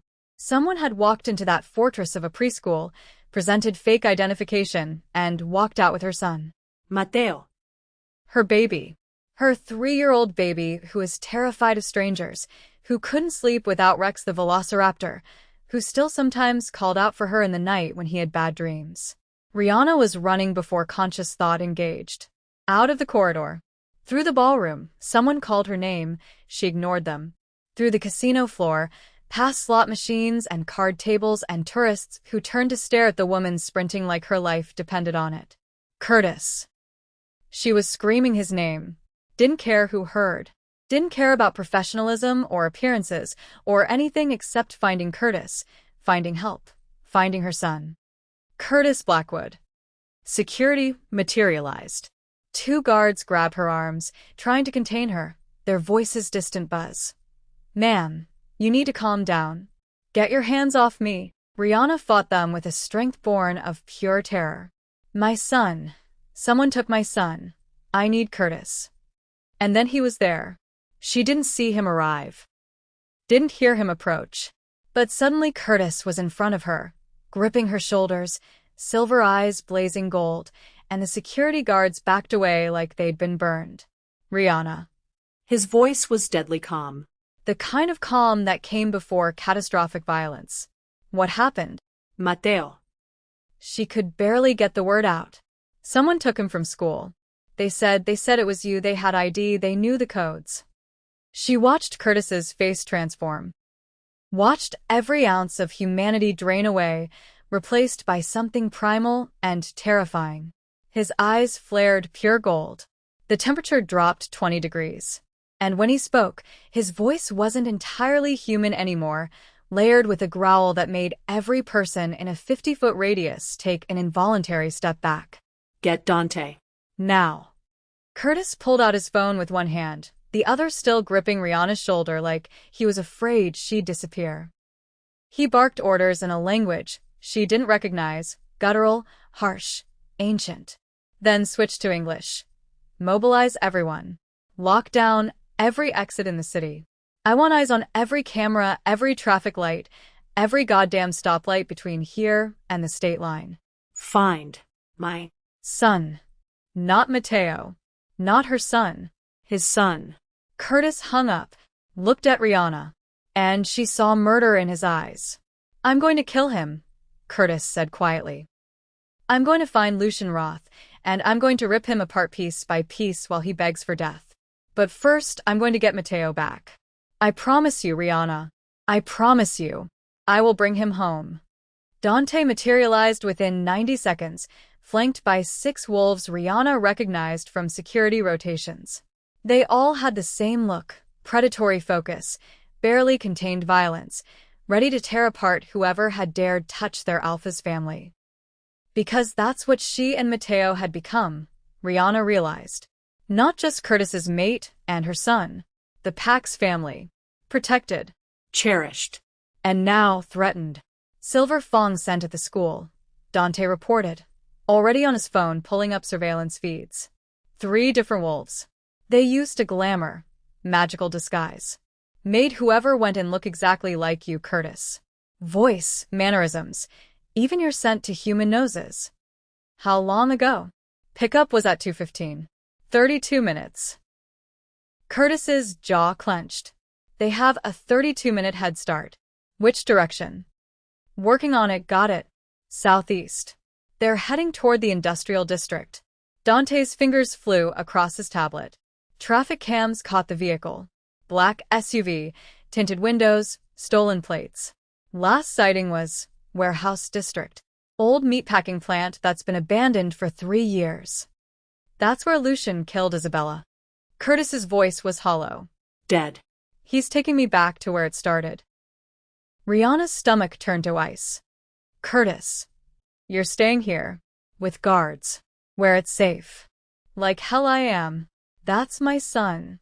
And if Lucian gets his hands on you, I'll have to choose between saving you and saving Mateo. Curtis grabbed her face, forced her to meet his eyes. Please. Please, Rihanna. Let me do this. Let me bring him home. Rihanna stared at the man she loved. Saw the desperation. The terror beneath the alpha's mask. Then she thought about Mateo. Scared. Alone. Crying for her. No, she said. We do this together. You're not leaving me behind. Curtis looked like he wanted to argue. Then something shifted in his expression. Resignation mix. With reluctant admiration. Stay behind me, he growled. Always. You do exactly what I say when I say it. Understood? Understood. They moved. The industrial district was a graveyard of broken dreams and failed businesses. Abandoned warehouses with shattered windows. Rusted machinery. Graffiti-covered walls. The sun was starting to set, painting everything in shades of blood and gold. Curtis's wolf was close to the surface. Rihanna could see it in the way he moved, fluid and predatory, in the gold bleeding through his silver eyes, in the low growl that never quite left his chest. He'd shifted once during the drive, just for a moment, and Rihanna had watched in horrified awe as bones cracked and reformed, as Curtis's human body became something else. Something massive and silver-black with eyes like molten gold and fangs that could tear through steel. Then he'd shifted back, standing naked and unconcerned while Dante threw him clothes, and Rihanna had understood. This wasn't a man who sometimes became a wolf. This was a wolf who sometimes wore a man's skin. The warehouse loomed ahead. 3 stories of crumbling brick and broken dreams. Curtis held up a fist. Everyone stopped. "He's in there," Curtis said quietly. "Lucian. I can smell him. And Matteo." His voice cracked on his son's name. "Matteo's alive. Scared, but alive." "It's a trap," Dante said. "You know it's a trap." "I don't care." Curtis looked at Rihanna. Last chance to stay behind. Not a chance in hell. They entered the warehouse. The interior was worse than the exterior. Rotting meat hooks hanging from chains. Rusted conveyor belts. Bloodstains on concrete that might have been from butchered animals or might have been from something else entirely. And in the center of it all, standing in a shaft of dying sunlight like he was posing for a magazine cover, Lucian Roth. He was everything Curtis wasn't. Golden hair perfectly styled. Charming smile that belonged on a movie star. Expensive 3-piece suit that probably cost more than a car. Handsome in a way that was almost offensive, like he'd been genetically engineered to make people trust him. He was holding Matteo. Rihanna's son was crying. Face red and blotchy. Rex the velociraptor clutched in one hand. When he saw Rihanna, he screamed, "Mama!" Every maternal instinct Rihanna possessed screamed at her to run to him. Curtis's hand on her arm was the only thing keeping her in place. Well. Lucian's voice was smooth. Cultured. The kind of voice that convinced people to invest in Ponzi schemes. The infamous Curtis Blackwood. "You're slower than you used to be. I expected you 20 minutes ago." "Let him go." Curtis's voice was deadly quiet. "This is between us, Lucian. It's always been between us. The boy is innocent." "Innocent?" Lucian laughed. Actually laughed. "There's no such thing as innocent when you're born into this world, Curtis. You know that better than anyone. This child..." He ran a finger down Matteo's tear-stained cheek. Matteo whimpered. "This child is leverage. The same way Isabella was leverage. The same way everyone you've ever cared about has been leverage. Because men like you don't get happy endings." "I know exactly who Curtis is," Rihanna said, stepping forward despite Curtis's warning grip. "I know about the packs he's destroyed, the wolves he's killed, every brutal decision he's made to build his empire. And I don't care. Because I also know he's gentle with my son. I know he builds Lego spaceships at 3 a.m. and reads bedtime stories in silly voices. I know he's capable of love and kindness and..." How touching. Lucian's smile sharpened. "Tell me, have you asked him about Marcus yet? His beta? His brother? The wolf who died because Curtis prioritized a real estate deal over pack safety." Curtis flinched. Rihanna saw it, a crack in his armor. "He's baiting you," she said quickly. "Don't listen." But Lucian was already moving. In one fluid motion, he threw Matteo. Literally threw her 3-year-old son toward the far wall, like he was a piece of garbage. Rihanna's scream tore her throat raw. Curtis moved faster than physics should allow. He caught Matteo midair, twisted his body to take the impact, rolled to absorb the momentum. Landed with Matteo cradled against his chest, protected, safe. And Lucian struck. Claws, actual claws, extended from human fingers, slashed across Curtis's back. Blood sprayed. Curtis roared, shoving Matteo toward Rihanna, while spinning to face Lucian. "Run!" Curtis bellowed. Rihanna caught her son, clutching him tight, but she couldn't move. Couldn't look away. Because Curtis was shifting. His body changed. Bones cracking and reforming with sounds that would haunt Rihanna's nightmares. Muscles rippling and expanding. Skin sprouting silver-black fur. His face elongating into a muzzle full of teeth designed for killing. Within seconds, where Curtis Blackwood had stood, there was a wolf. Not a regular wolf. Something massive and terrifying. Shoulders at Rihanna's chest height. Paws the size of dinner plates. Eyes blazing gold. Built like violence given form. Lucian shifted too. His wolf was leaner, golden brown, beautiful in a deadly way. They collided with a sound like a car crash. It was nothing like movies made it seem. There was no choreography. No dramatic pauses. Just brutal, visceral violence. Fangs tearing flesh. Claws raking across muscle. Blood spraying across concrete and rusted metal. Curtis was stronger. His wolf was massive, built for power. But Lucian was faster, darting into slash and retreating before Curtis could retaliate. They smashed through warehouse equipment. Sent metal shelving crashing. Cracked concrete support pillars. Rihanna held Mateo, one hand over his eyes, the other clutching him so tight her arms ached. Dante and his wolves were fighting at the entrance, keeping Lucian's pack from interfering, but they were outnumbered. Curtis was slowing.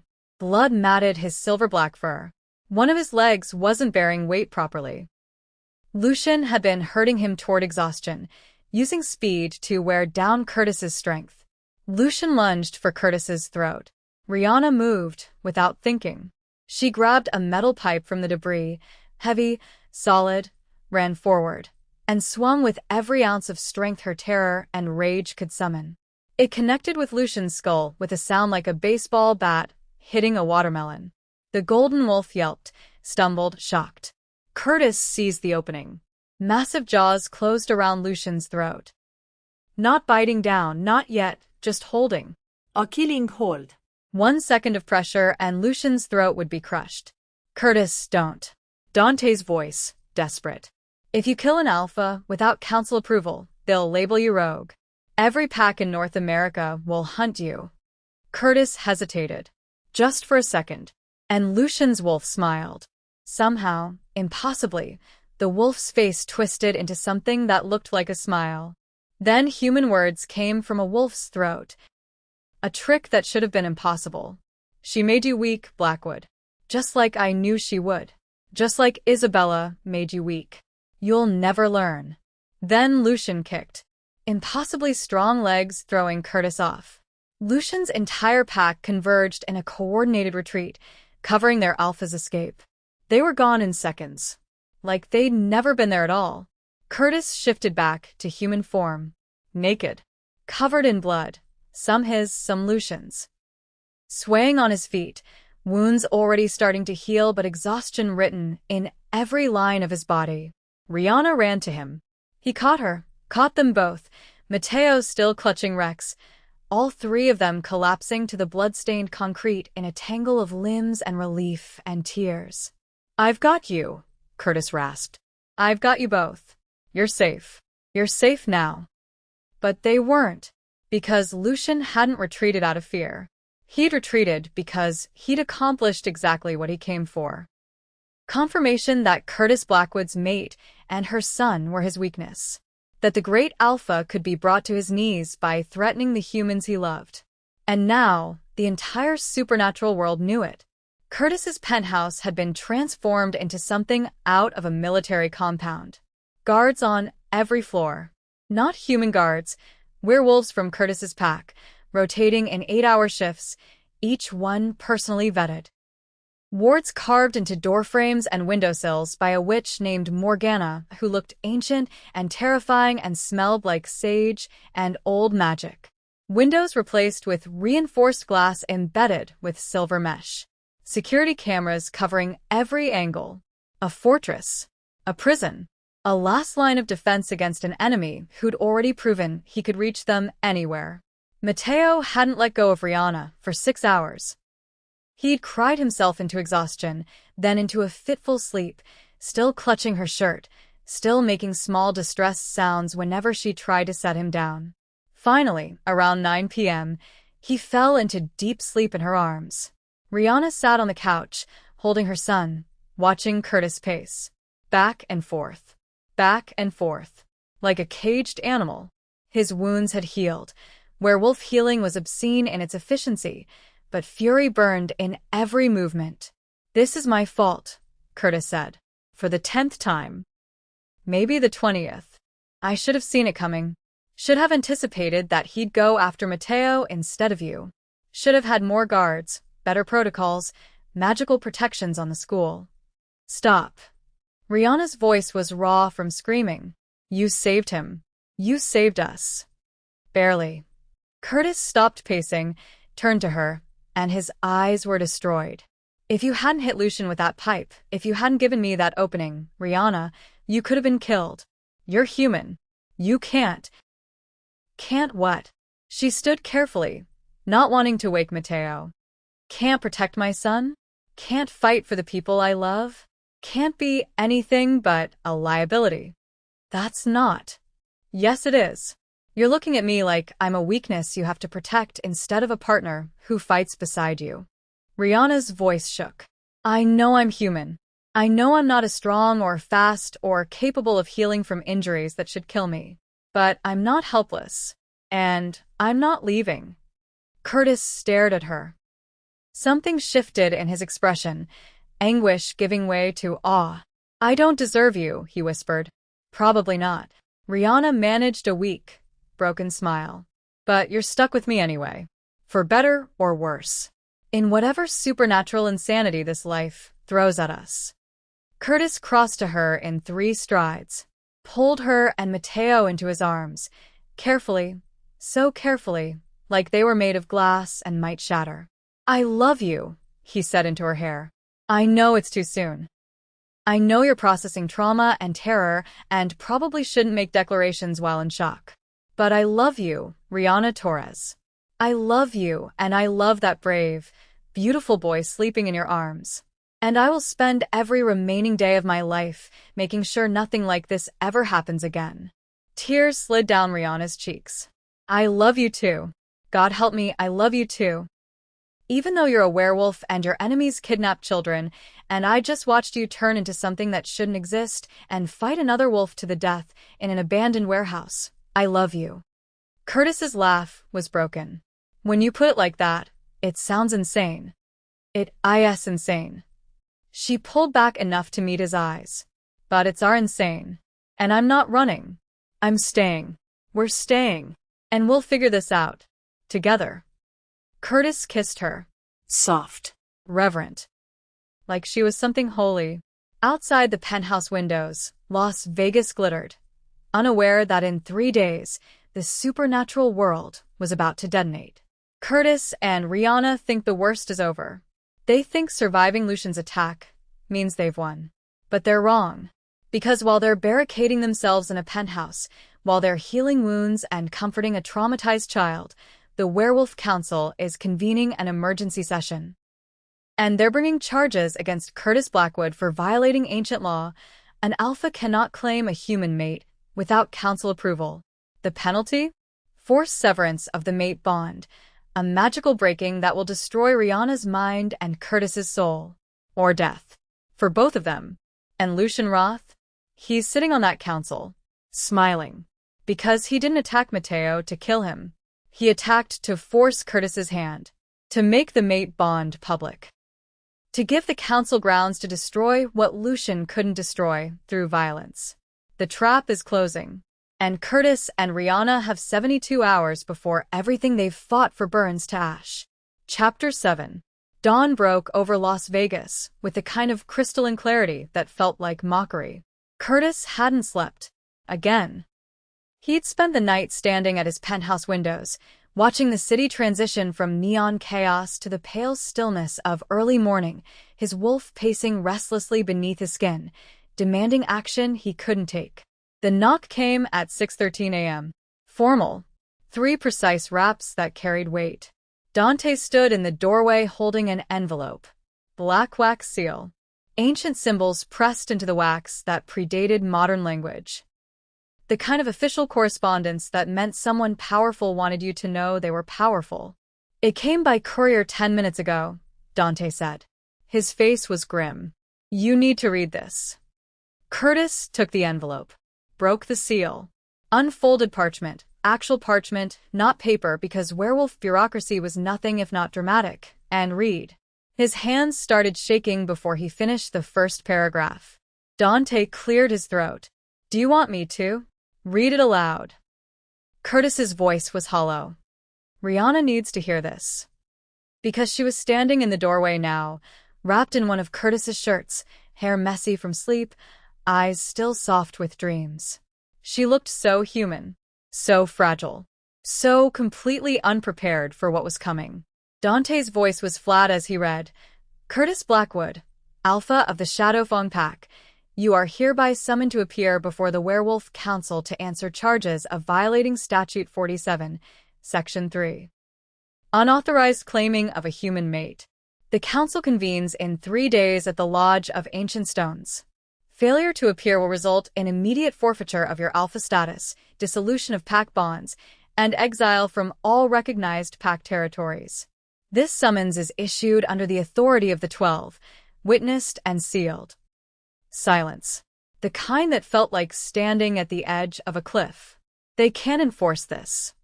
Curtis crumpled the parchment. Statute 47 hasn't been invoked in 60 years. It's archaic. A relic from when humans didn't know we existed, and exposure meant extinction. Lucian is pushing it. Dante's voice was heavy. He has 3 other alphas backing the charge. Alaric of the Mountain Pack. Celine of the Coastal Pack.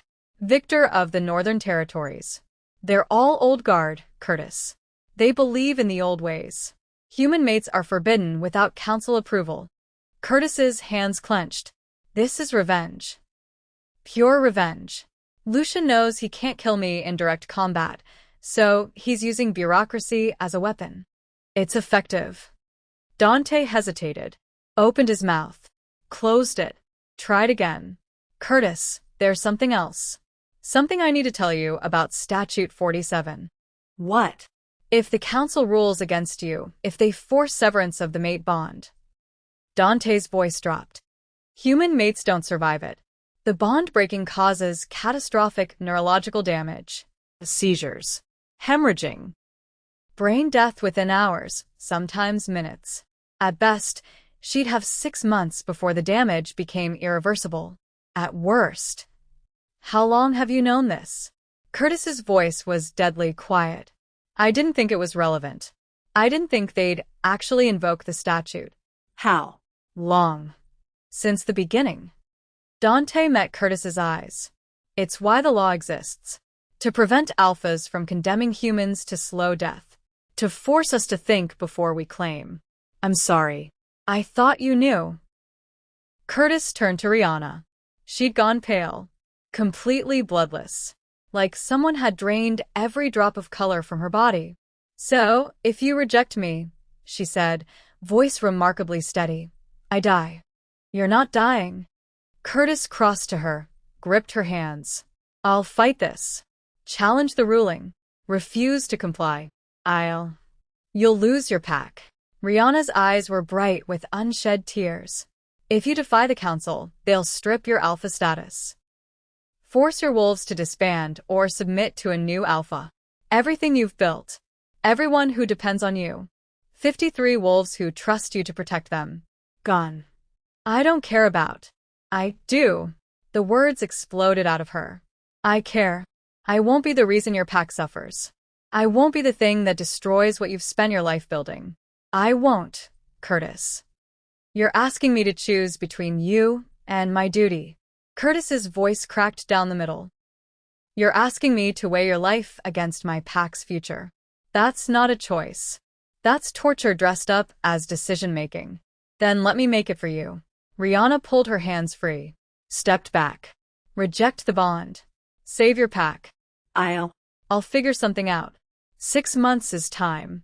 Maybe there's treatment, maybe. There isn't. Dante's voice was flat. I researched it. Every recorded case of forced bond severance ended the same way. The human dies. Always. There's no cure. No treatment. Just time. Rihanna swayed. Curtis caught her, held her upright. I'm not rejecting you, he said fiercely. I'm not choosing between you and the pack, because it's not a choice. You are my choice. You and Mateo. If I have to walk away from everything to keep you alive, I will. I'll become a rogue. We'll disappear. Live somewhere the council can't touch us. They'll hunt you. Dante shook his head. Rogues are killed on sight. You'd be looking over your shoulder forever. And, Matteo, how do you raise a child in that life? No one had an answer. They stood in Curtis's penthouse, morning light streaming through bulletproof windows, trapped in an impossible situation with no good options. Love or duty. Her life or his legacy. Choose wrong, and everything burned. 3 days felt like 3 seconds. Preparation was a blur. Curtis hired lawyers, supernatural lawyers who specialized in council law. They all said the same thing. The law was clear. Human mates required approval. Curtis had claimed Rihanna without asking permission. Technically, he was guilty. But the mate bond is involuntary. Rihanna had argued during one particularly frustrating meeting. He didn't choose me. Fate did. How can they punish him for something he can't control? The lawyer, a wolf named Gideon with more scars than fur, had given her a pitying look. Because the law doesn't care about involuntary. It cares about consequences. And human mates have historically been catastrophic for pack stability. Now they stood outside the Lodge of Ancient Stones, and Rihanna understood why it had that name. The building was carved from a mountainside. Literally carved, granite and marble shaped into something that looked like it had grown from the rock rather than been built by hands. Ancient runes covered every surface. The air thrummed with power that made Rihanna's teeth ache. 12 alphas. The most powerful werewolves in North America. And she and Curtis had to convince them that their love was worth preserving. Last chance to stay in the car, Curtis said quietly. You don't have to watch this. Where you go, I go. Rihanna took his hand. Always. They entered together. The council chamber was circular. 12 stone chairs arranged in a semicircle, each one occupied by an alpha whose presence felt like standing next to a barely contained explosion. And there, fourth seat from the left, sat Lucian Roth. Smiling. Pleasant. Like this was a social gathering instead of a trial that would decide if Rihanna lived or died. The head alpha was a woman named Serafina. Silver hair that fell to her waist. Eyes like glaciers. Cold and ancient, and absolutely unmoved by emotion. She looked 60 but was probably 300. Power radiated off her in waves that made Rihanna's knees weak. Curtis Blackwood, alpha of the Shadowfang pack. Serafina's voice was formal, ritualistic. You stand accused of violating Statute 47, Section 3. Unauthorized claiming of a human mate. How do you plead? Curtis's jaw was set. Guilty. The mate bond is involuntary. I didn't choose Rihanna Torres. The moon goddess chose her for me. Fate chose her. And I will not reject what the universe has deemed mine by right of destiny. Murmurs rippled through the assembled alphas. Some approving. Most not. Lucian stood, and every eye turned to him. The law exists for a reason. Human mates are liabilities. They're weak. Fragile. They can be used as leverage, as I demonstrated 3 days ago when I took the child to prove Curtis's vulnerability. They endanger pack security. They compromise alpha judgment. And, historically, they've led to more pack dissolutions than any other single factor.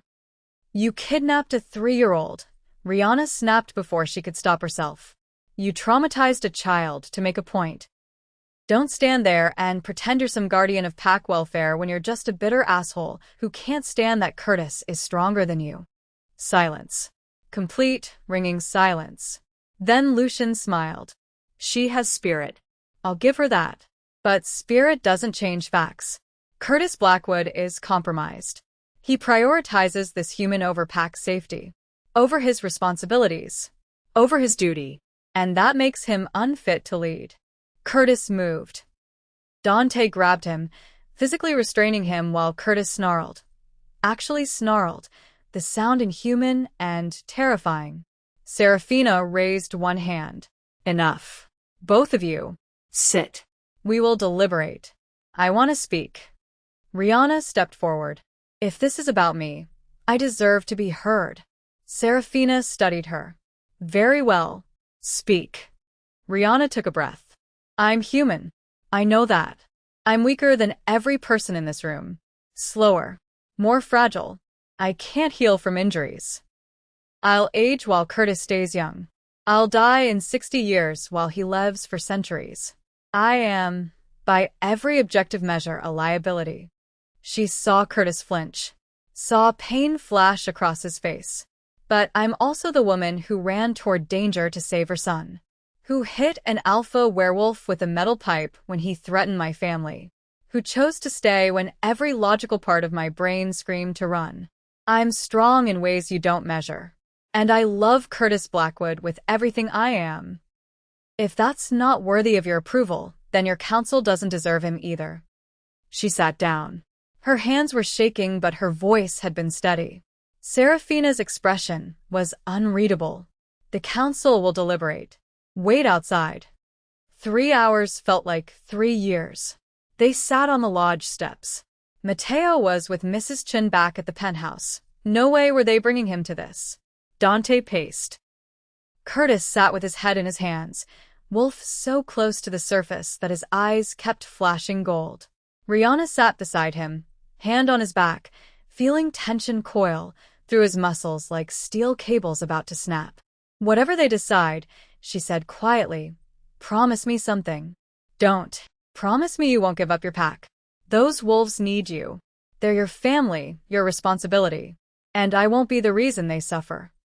Curtis raised his head, looked at her.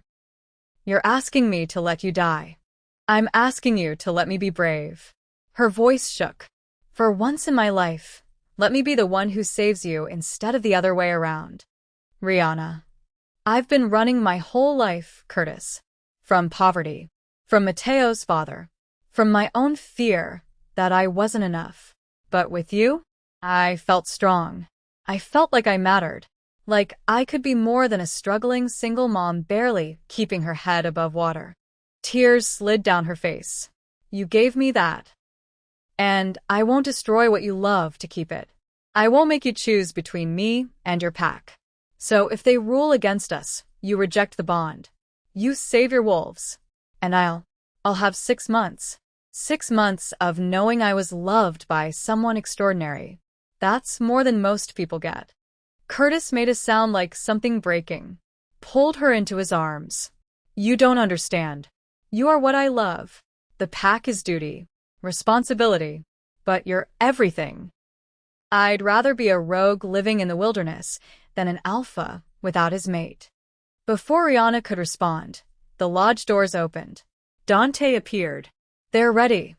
The council chamber felt colder, heavier, like the weight of centuries pressed down on everyone inside. Seraphina stood. Curtis Blackwood. We recognize that the mate bond is involuntary. However, the law is clear.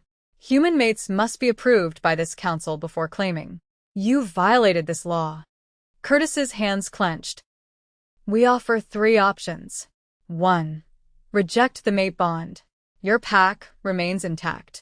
Rihanna Torres will be compensated financially and provided medical care as her condition deteriorates. Translation: they'd make her comfortable while she died. 2. Maintain the bond but step down as alpha. Dante Ramirez assumes leadership.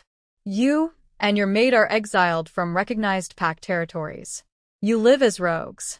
Translation: lose everything but keep each other. 3. Seraphina's eyes sharpened. Prove Rihanna Torres is worthy. Complete the trial of Moonfire. Silence.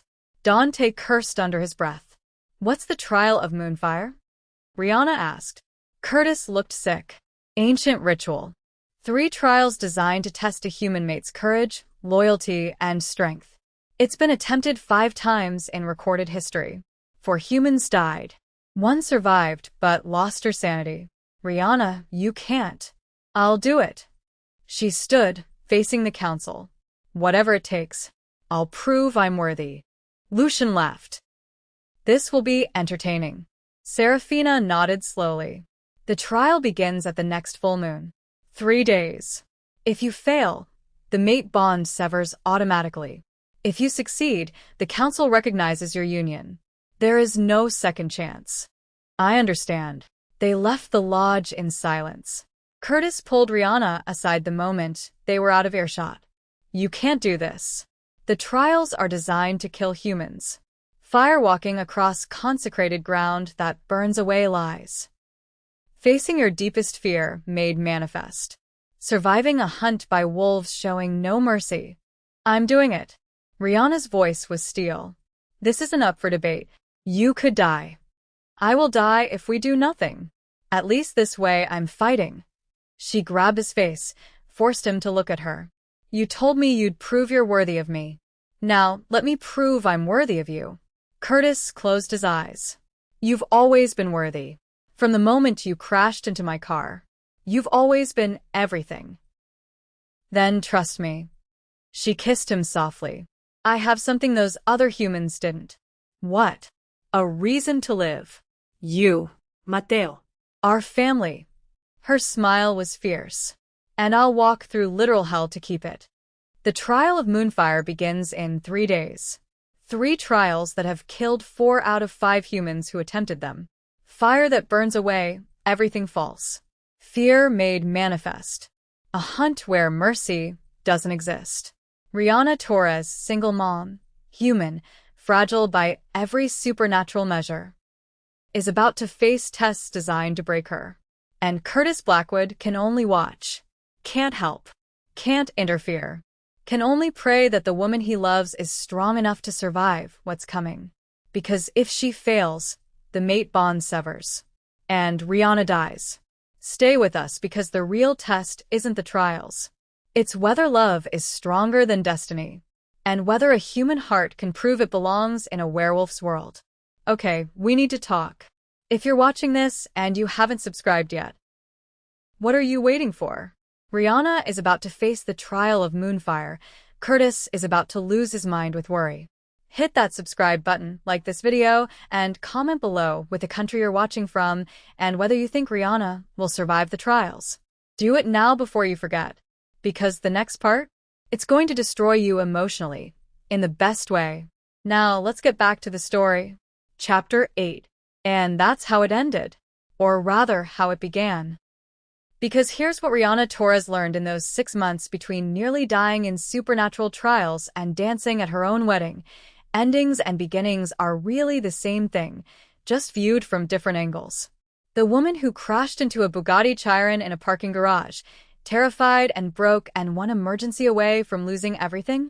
She died in that warehouse when Lucian Roth threw her son toward a concrete wall. Burned away in consecrated fire during the trial of Moonfire.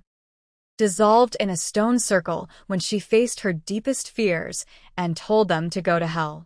What emerged was someone stronger. Not because Curtis made her strong, he'd tell you himself, usually after a few glasses of whiskey when he got philosophical, that Rihanna was always strong. She just hadn't known it yet. She learned she could walk through literal fire and survive. Could face psychological torture designed to break human minds and come out laughing. Could outsmart werewolves in their own territory using nothing but creativity and sheer stubborn refusal to quit. And Curtis Blackwood? The ruthless alpha who'd spent 15 years convinced he'd never find his mate, who'd built walls so high around his heart that even his own pack couldn't scale them. He learned that love wasn't weakness. It was the most terrifying strength he'd ever possessed. Because loving someone, really loving them, the kind of love that survives kidnappings and council trials and walking through fire, means being vulnerable. Means admitting that one person holds the power to destroy you completely. And choosing to give them that power anyway.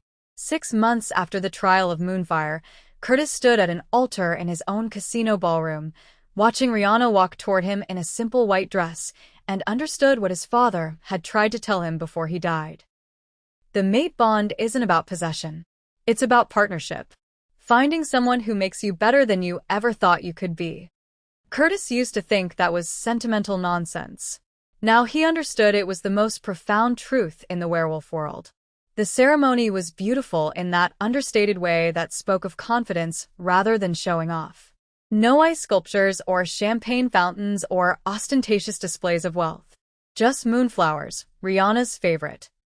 and string lights and an altar that Matteo had helped decorate with his 3-year-old's enthusiasm, which meant everything was slightly crooked and absolutely perfect. Dante officiated, reading vows that were half English, half ancient werewolf ritual, binding Curtis and Rihanna in both the human and supernatural worlds, making it official in every way that mattered. When Curtis kissed his bride, the assembled pack howled. Not threatening, not aggressive, joyful, celebratory. The sound of a family welcoming their Luna home. Rihanna had cried. Happy tears this time, not the terrified tears from 6 months ago. Curtis had cried too, though he denied if anyone asked. Alphas didn't cry. Except apparently they did when they were marrying the woman who'd saved their life by teaching them how to love. The reception spilled onto the ballroom balcony as night deepened. Las Vegas sprawled below them.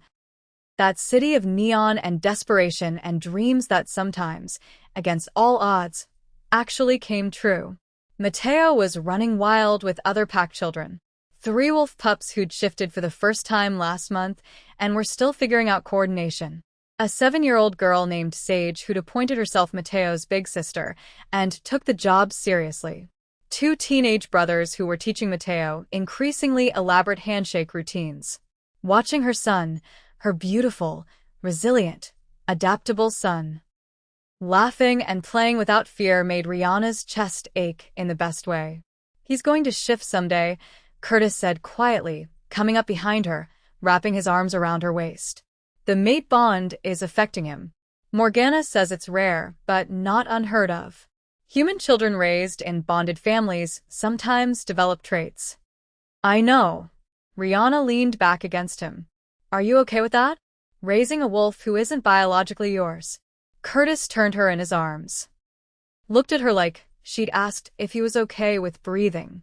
He's my son. Biology doesn't matter. The moment I caught him in that warehouse, the moment he called me dad over breakfast 6 months ago, he became mine. If he shifts, I'll teach him control. If he doesn't, I'll love him exactly the same. He's OURS, Rihanna. Always. And there it was. The reason she'd walked through fire. The reason she'd faced down her fears. The reason she'd survived trials that killed 4 out of 5 humans who attempted them. Because Curtis Blackwood had looked at her broken family and said, "This is enough. You are enough. Let me love you both." Later, when the party had wound down, when Matteo was asleep in Curtis's arms being carried to the car, when the last guests were filtering out with well wishes and promises to visit, Rihanna found herself back on that balcony. Same balcony where Curtis had first kissed her. Where he'd told her about Isabella. Where they'd stood together and decided to fight for a future that seemed impossible. Dante joined her, holding 2 glasses of champagne. To surviving the impossible. To surviving. Rihanna took the glass. Thank you, by the way, for recording Lucian during the hunt. You saved my life. Curtis would have torn apart the council if they'd ruled against you. I just prevented a political catastrophe. Dante smiled. Though watching you tell your shadow self to choke on your fear, that was the most Luna thing I've ever witnessed. You're going to be terrifying once you fully settle into the role. I'm human. How terrifying can I be? You survived the trial of Moonfire. You're the 2nd human in recorded history to pass all 3 trials. Trust me, every alpha in North America knows your name now.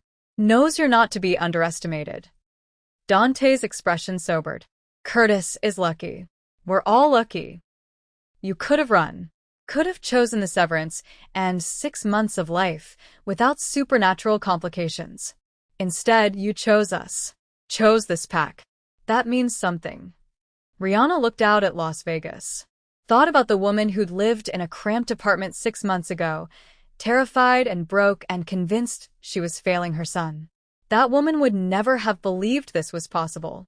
But that woman had also never been given the chance to be brave. I didn't choose the pack, Rihanna said quietly. I chose love. The pack just came with it. Though I'll admit, having 53 wolves who die to protect my son is a nice bonus. Dante laughed. Spoken like a true Luna. Curtis emerged from the ballroom, Matteo asleep on his shoulder. Ready to go home? Home. Not Curtis's penthouse. Not the fortress where they'd hidden from Lucian. Home. The place they built together over 6 months of healing and learning and choosing each other every single day. Ready, Rihanna said. So that's the story of how Rihanna Torres crashed into an alpha werewolf's car in a Las Vegas parking lot and ended up becoming the Luna of the most powerful pack in the American Southwest. It's a story about love, obviously, but it's also about courage, about choosing to fight for the life you want instead of accepting the life you think you deserve, about learning that strength doesn't mean never being afraid, it means being terrified and doing the thing anyway. Rihanna learned she was braver than she knew. Curtis learned he was capable of love he'd thought died with Isabella. Mateo learned that families come in all shapes, even ones with werewolves. And the Shadowfang pack learned that sometimes the best Lunas are the ones who weren't born for the role, but chose it anyway. 3 years later, Mateo shifted for the first time during a full moon party. Scared himself so badly, he turned back to human within seconds and cried for 20 minutes. Curtis held him through it, patient and gentle, teaching him control the way his own father had taught him decades ago. 5 years later, Rihanna opened her own event planning business. Specialized in supernatural gatherings, pack meetings, territorial negotiations, council assemblies. Became known across North America as the human who could handle werewolf politics better than most wolves. 7 years later, she and Curtis had another child, a daughter named Luna, because Curtis had a sense of humor and Rihanna had stopped arguing about names after realizing her husband was ridiculous, but she loved him anyway. The baby shifted at 6 months old, which Morgana said was a record. And 15 years after that parking garage collision, Rihanna stood on the same balcony where Curtis had first kissed her, watching their children, both of them now, playing in the penthouse living room, and thought, I am so glad I crashed that car. Because some accidents aren't accidents at all. They're destiny wearing a disguise. They're the universe saying, I know you're scared. I know this seems impossible. But trust me. Walk through the fire. Face your fears. Fight for love. And on the other side, you'll find everything you never knew you needed. Curtis came up behind her, wrapped his arms around her waist like he'd done 1,000 times before, pressed a kiss to her temple. What are you thinking about? He asked. How glad I am that I hit your car. Curtis laughed, that warm, genuine laugh that still surprised people who remembered the cold alpha from before. Best $47,000 I never collected. You're such a romantic. I married a woman who walked through fire for me. Literally. I'm allowed to be sappy. Rihanna turned in his arms. Looked at the man she'd chosen, who'd chosen her back, who loved her with a ferocity that still took her breath away after 15 years. I love you, she said. Not the first time. Not the last. But always meaning it with everything she was. I love you too, Curtis said. My mate. My Luna. My Rihanna. And somewhere above them, the moon rose full and bright over Las Vegas, blessing a family that shouldn't have existed, but did anyway. Because love, real love, the kind that survives trials and kidnappings and council judgments and walking through literal fire, that kind of love doesn't follow rules. It writes its own story. And this one had a happy ending. And that's where we leave them. Curtis and Rihanna and Mateo and Luna and the Shadowfang pack, living their impossible happy ever after in a penthouse above Las Vegas. If you love the story, if you want more werewolf romance that'll make your heart race and your emotions soar, please hit that subscribe button for Gracie Werewolf Story Bank. Drop a like on this video. It genuinely helps us create more content like this. And comment below, what was your favorite moment? Would you have survived the trial of Moonfire? What country are you watching from? Share this with someone who loves a good love story. Someone who believes in second chances and fate and love that conquers literally everything. And remember, sometimes the best things in life start with an accident, a collision, a moment of chaos that becomes the beginning of everything beautiful. Until next time, this is Gracie Werewolf Story Bank, reminding you that true love is worth fighting for, even if you have to walk through fire to find it.